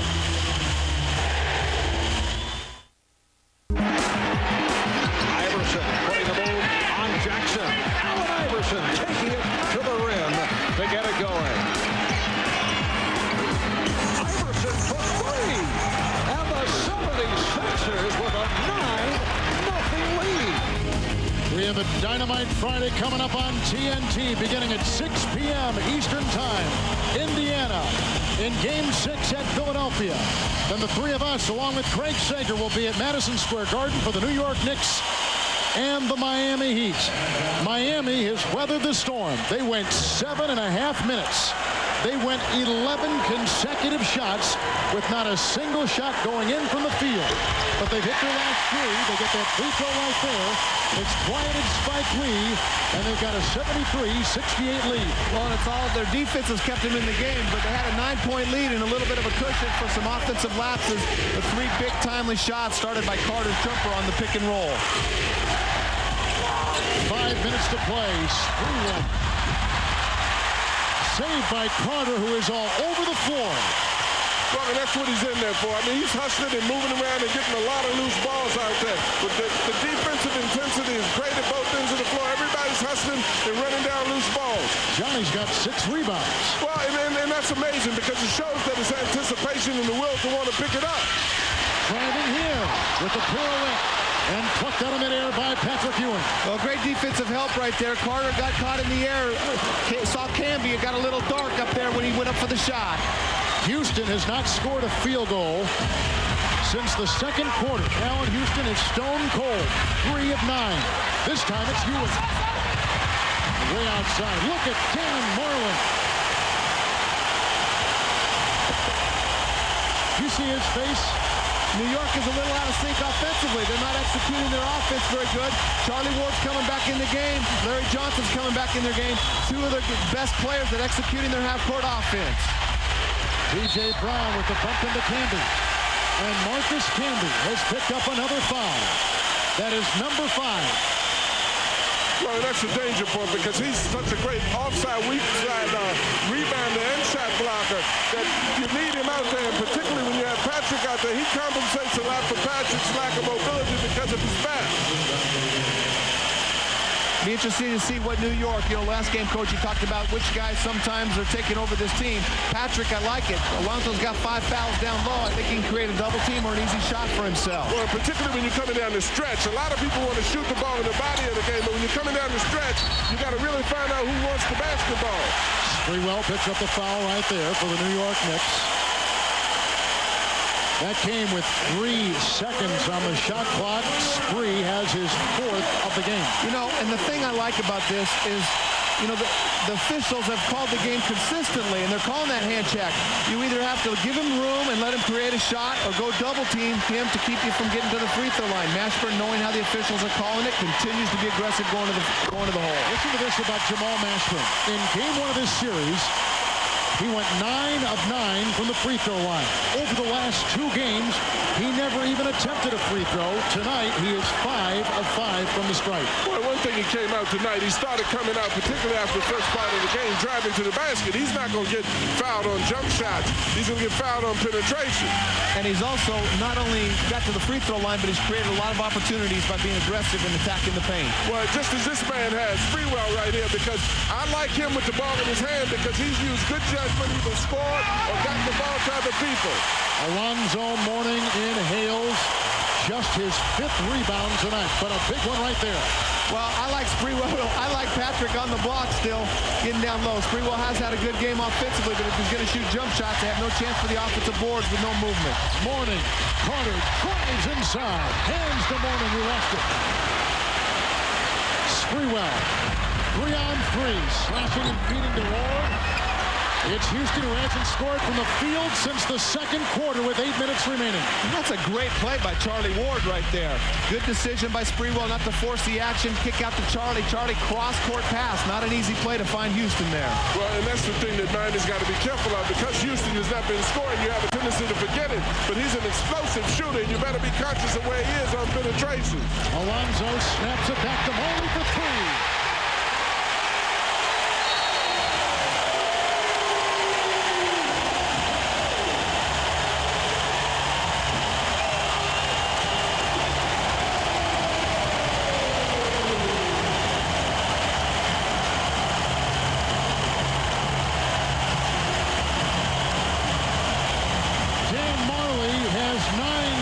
In the second half.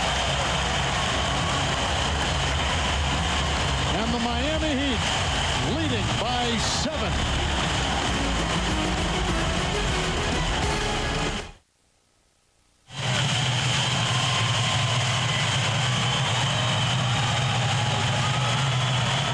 We've been down this road before, this grudge match series between Miami and New York.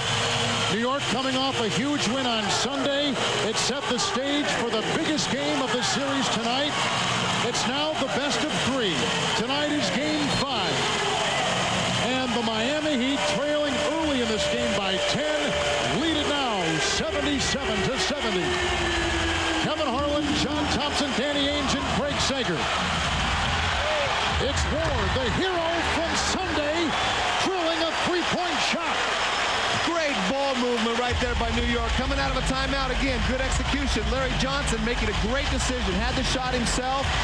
Unselfishly hit Charlie Ward, who's been shooting the ball well. Well, these are the statistics I want to know. I don't want to hear how much people made during the course of the game. I want to know when they made them. And this is why Charlie Ward has been so special. He steps up. This is step-up time for both teams. Ward's got 12. He's 5 of 8 from the field. The shot clock here is down to 2. Marley from way outside. Dan Marley is a flamethrower. Dan Marley pointed over at me because he's having flashbacks like Hardaway. That guy's made more big three-point shots when I played with him in Phoenix than anybody on our team. And you're talking about guts, Kevin. You're talking about both he and Hardaway are guys that are experiencing certain pains and soreness, but these guys know how to win, and they're making big plays at the proper time. 4 fouls now on Jamal Mashburn. 1:30 to play in regulation. It's Miami by 7.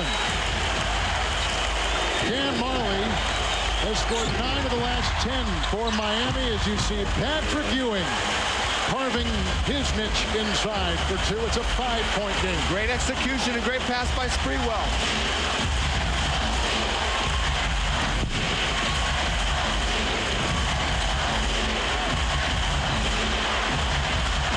Mashburn. Mourning. Rebound by Charlie Ward. Miami back nicely on defense. But Houston tries to penetrate. Rejected by Mourning inside. And a Miami foul. You're going to call it on PJ or call it on Alonzo? They're going to call it on Mourning, and he's gone. That was number 6 on Alonzo Mourning. Big call right there. Good job by Houston going strong to the basket, initiating the contact with his body. Could have been a foul on either one of them.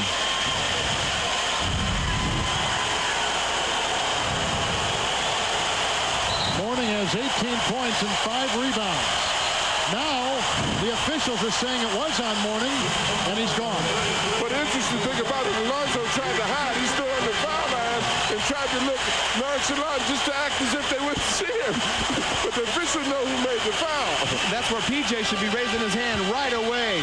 Yeah, PJ does a good job here. He goes in, and PJ really is the one that gets more of the contact and first contact right there. And right there, PJ hammers him across the arms. And then PJ later, he tries to take the foul. He tries to tell the officials, that was me. Now, Miami with Mourning gone, with P.J. Brown, Bruce Bowen, Anthony Carter, Dan Marley, and Jamal Mashburn. And Houston drills his first free throw. 11 for Houston in the game. Under a minute to play in Game 5. Miami's lead moments ago at 7 is cut down to 4. Well, New York's done a good job of keeping their poise after those 2 big three-pointers. They just keep attacking the basket, trying to score every time down and stay in this game and have a chance, and they certainly have a chance with 55 seconds to go. Knicks from the free throw line, 7 of 10. Miami from the free throw line, 16 of 21.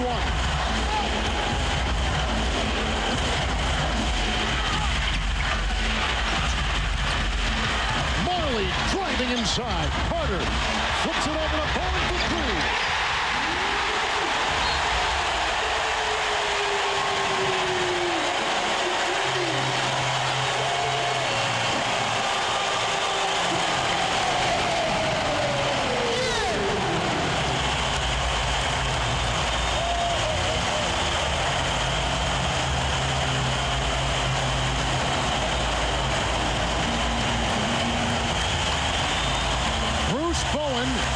His first basket tonight. Well, and that's a perfect example of an extra pass and a guy who just uses guts and puts it up. And Marley before him. Well, these guys are 10 for 45 coming into the series. Knocked down 3 huge ones in a row. They've been waiting for that this entire series. There's a timeout with Miami on top, 83-77.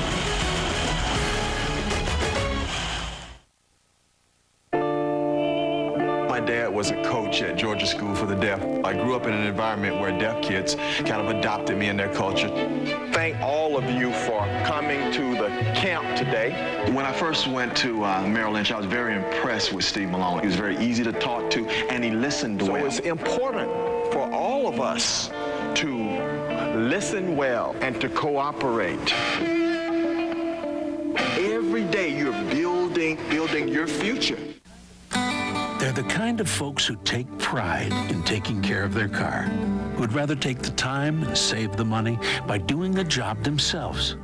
In other words, they're the kind of people who turn to AutoZone every week. And while they come to us for the quality parts, or the everyday low price, sometimes they come just for the advice. And that's okay, because at AutoZone, giving people what they need is what we're all about.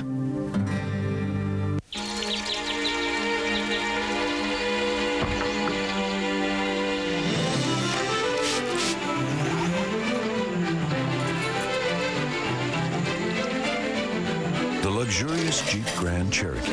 With QuadraDrive, our most advanced four-wheel drive system ever, you can travel to the world's most exotic places. So there's no limit to what you might come across. I need a vacation. This Miami-New York Knicks series, this circus will move to Madison Square Garden on Friday. Preceded by Indiana, Philadelphia. We have danced the same dance for 4 years with the Heat and the Knicks. Let's go to Craig Sager. Well, Jeff Van Gundy told his team, we need a score. We need it badly. He set up a play, basically, for Patrick Ewing at the baseline. He said, remember, Zoe is not in the game. We got to go to Patrick. Kevin. Danny, what do you see? Well, it might be too late. They're down. They only have 1 timeout left, and they're down 2 possessions at least.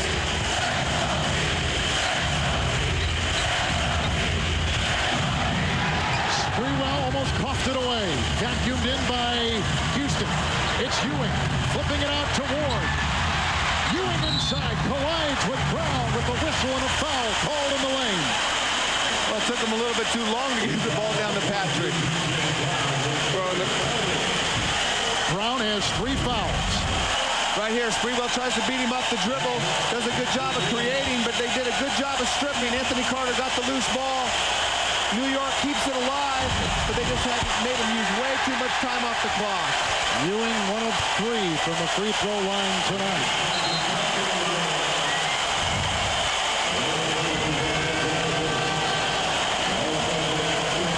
Ewing got in some early foul trouble. Nonetheless, his New York team led by 10 points early in the game. Then Miami took their first lead in this contest late in the second quarter. Miami is led by as many as 9. Ewing gets the second there. Full court pressure and a wisely called timeout by veteran Dan Marley. Very good timeout by Majerle. If you can't get the ball into a free throw shooter's hands, it's a high percentage. Call timeout. You got plenty to use. Miami by 5.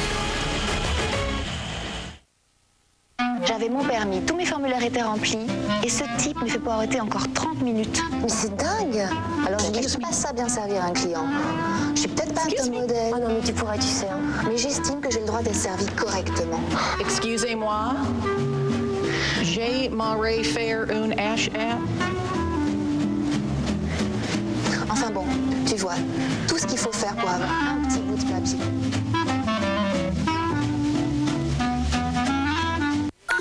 Yes! That's 3 for me and 9 for you. Come on, use the golf lingo. 1 birdie, 1 quintuple bogey. That's all I'm asking. Now let's talk about something I know. All right. What's the AT&T one-rate 7-cent plan? Calls are just 7 cents a minute. All day, every day. All right. 7 cents a minute. All day, every day. Okay. I'm thinking of a number from 1 to a billion. 7. Oh, you're good. You're very, very good. Call 1-800-41-RATE to enroll. NBA Playoffs 2000 on TNT. Brought to you by Gatorade Thirst Quencher. It's in the NBA. Is it in you? By the legendary Jeep Grand Cherokee with available Quadra Drive, our most advanced four-wheel drive system ever. By AT&T One-Rate 7-cent plan. One simple rate all day, every day. By IBM. Are you ready for e-business? And by Nike. Miami and New York have played 21 playoff games over the last 4 years. New York has won 11. Miami has won 10. But, Danny, look at the offense after timeouts for tonight. For both teams are so similar in so many ways. Right. Getting more than one point per possession coming out of timeouts is great, and they're so even. It just goes to show you not only are the players even, the coaching duel is even. They're both doing a fantastic job at getting points in a very difficult situation coming out of timeouts. Tim Hardaway has come in for the first time in 2 games in the fourth quarter to play. Well, it's hard to say that. You put him back in because Timmy is a good foul shooter. He's a guy with a lot of experience who can make decisions. This is your experience that he's putting back in the game again. Ewing just gave a quick wink to Hardaway, saying this is what it's all about. Brown quickly fouled by Camby. And Camby is gone. That was his 6th foul of the game. It comes with 20.8 seconds to play in regulation. Brown will be making his first appearance at the free throw line tonight for Miami.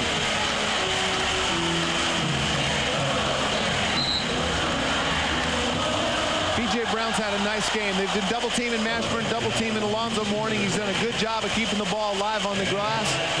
Works hard at the defensive end, knocked down a few jump shots. A well-rounded game for P.J. Well, he did a tremendous job on the offensive board. That was P.J. Brown's in every playoff game this year for Miami. Only his 4th free throw shot he's taken. And his first miss. Well, it's interesting, and Riley takes Hardaway right out. He put him in to inbound the ball. He's a good free throw shooter, and his decision-making is important. Now he's got his defensive plan coming back in with Boyd. They need 3 points right here. They got it. They only have 2 possessions. They only have 1 timeout left. Chris Childs for 3. Oh, what a shot by Childs!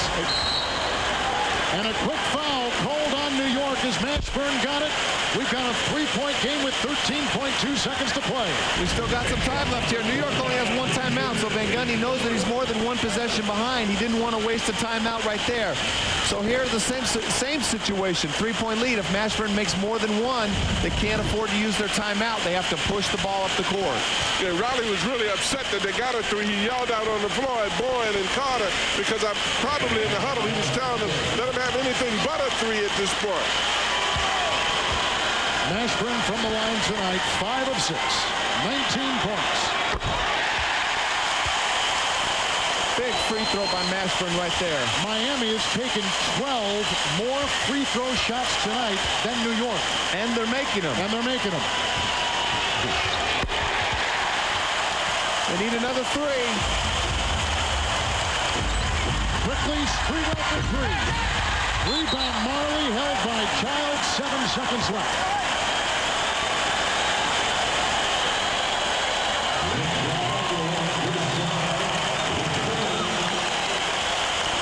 Both teams came into tonight saying this was the most important game of the series. I agree 100%. 84% in the history has shown that. I really believe that because it's so tough to win back-to-back games in this series, but I do believe we're going 7. I think we're going to have a great Game 6 in New York. Coming back to Miami is going to decide it. Danny saying that neither team has been able to win consecutive games in now 10 straight games dating back to last year. Well, in this game, everything was built up to be. Nobody folded their tent. These guys competed from jump ball to the end of the ball game. Charlie Ward, that was deflected. It's over. Miami has won.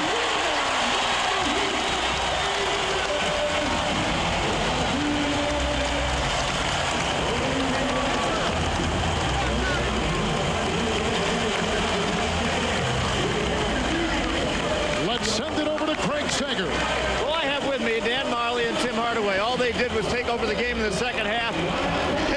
10 points by Dan Majerle in the fourth quarter, 10 by Tim in the third. First of all, we talked to the coaching staff. They weren't sure you were even going to start that second half. What did you do to convince them, and why were you looking so fresh and so effective?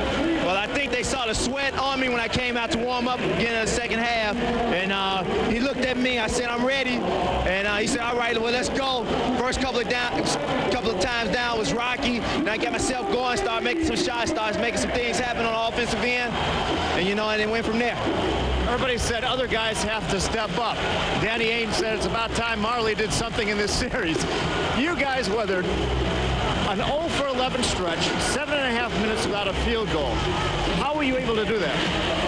Well, like you said, somebody's got to step up, and you know, we made good plays, we kicked the ball, and I hit some shots. But you know, my main concern is the series is to play hard defense on Allan. He's a heck of a player, and I want to stop him. And whatever I can do on the offense end is great. And I know everybody's got to step up, but you know, I got to make sure I just play hard defense and hit the shots when they're mine. You made 9 out of 10 points during one stretch with 3 3-point plays, 2 on the threes, then the drive, and the great assist by Carter, and you made the free throw. Well, I don't want to hear Danny talk anymore. I hear him enough during the summer, so I had to shut him up. But, you know, like I said, in these kind of series, if somebody's got to step up, there's going to be no secrets out there. You know, Mash and Tim and Alonzo are our go-to guys, but you always got to have somebody. It's been AC, it's been Tim, and it's Clarence, and tonight I'd happen to make a few big shots. Everybody talks about Game 5 being the pivotal game. Nobody in the last couple of years has won 2 games in a row. You go to New York. What are your thoughts now on that game? We know they're going to come out. It's do or die for them. We're thinking about going up there and closing out. That's our mentality. We got to go up there, play hard. We got to do the things that we've been doing when we win games. Let's go to the hole, not turn the ball over, and make a great effort on the defensive end and win the ball game. All right, great job by both of you. Congratulations. Let's go back now to Kevin. Okay, Craig, thank you very much. The three-point shooting of Dan Majerle. He had 10 fourth-quarter points. Huge in Miami.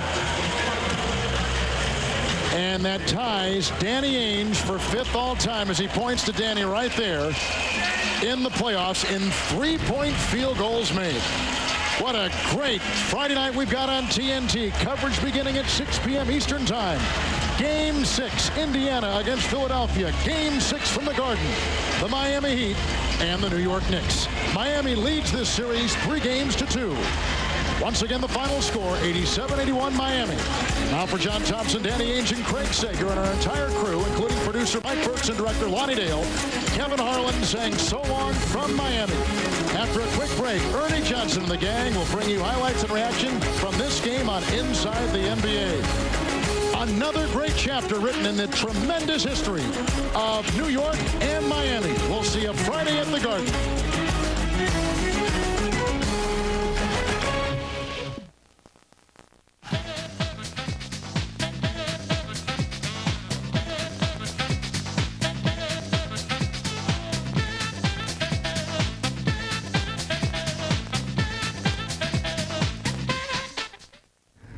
Oh, I know you.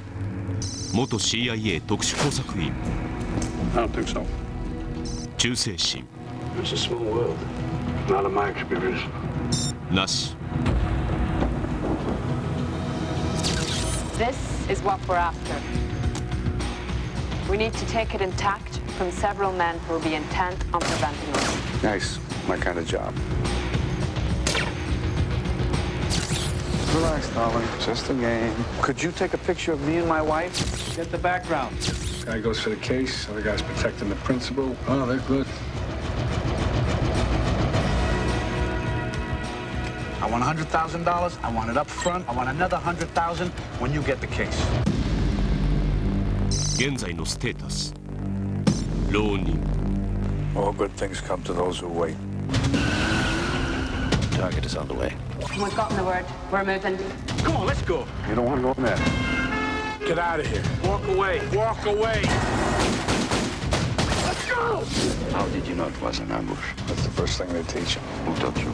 I don't remember. That's the second thing they teach you. We've made a good plan, and we're gonna stick with it. What's this girl work for? Are you afraid? Of course I'm afraid. You think I'm reluctant because I'm happy? Who are our employers? I'm not under any obligation to let you know. If you are not, then the price has got to go up. It's not gonna happen. The girl sold us out. We're following the wrong people. Get in the car!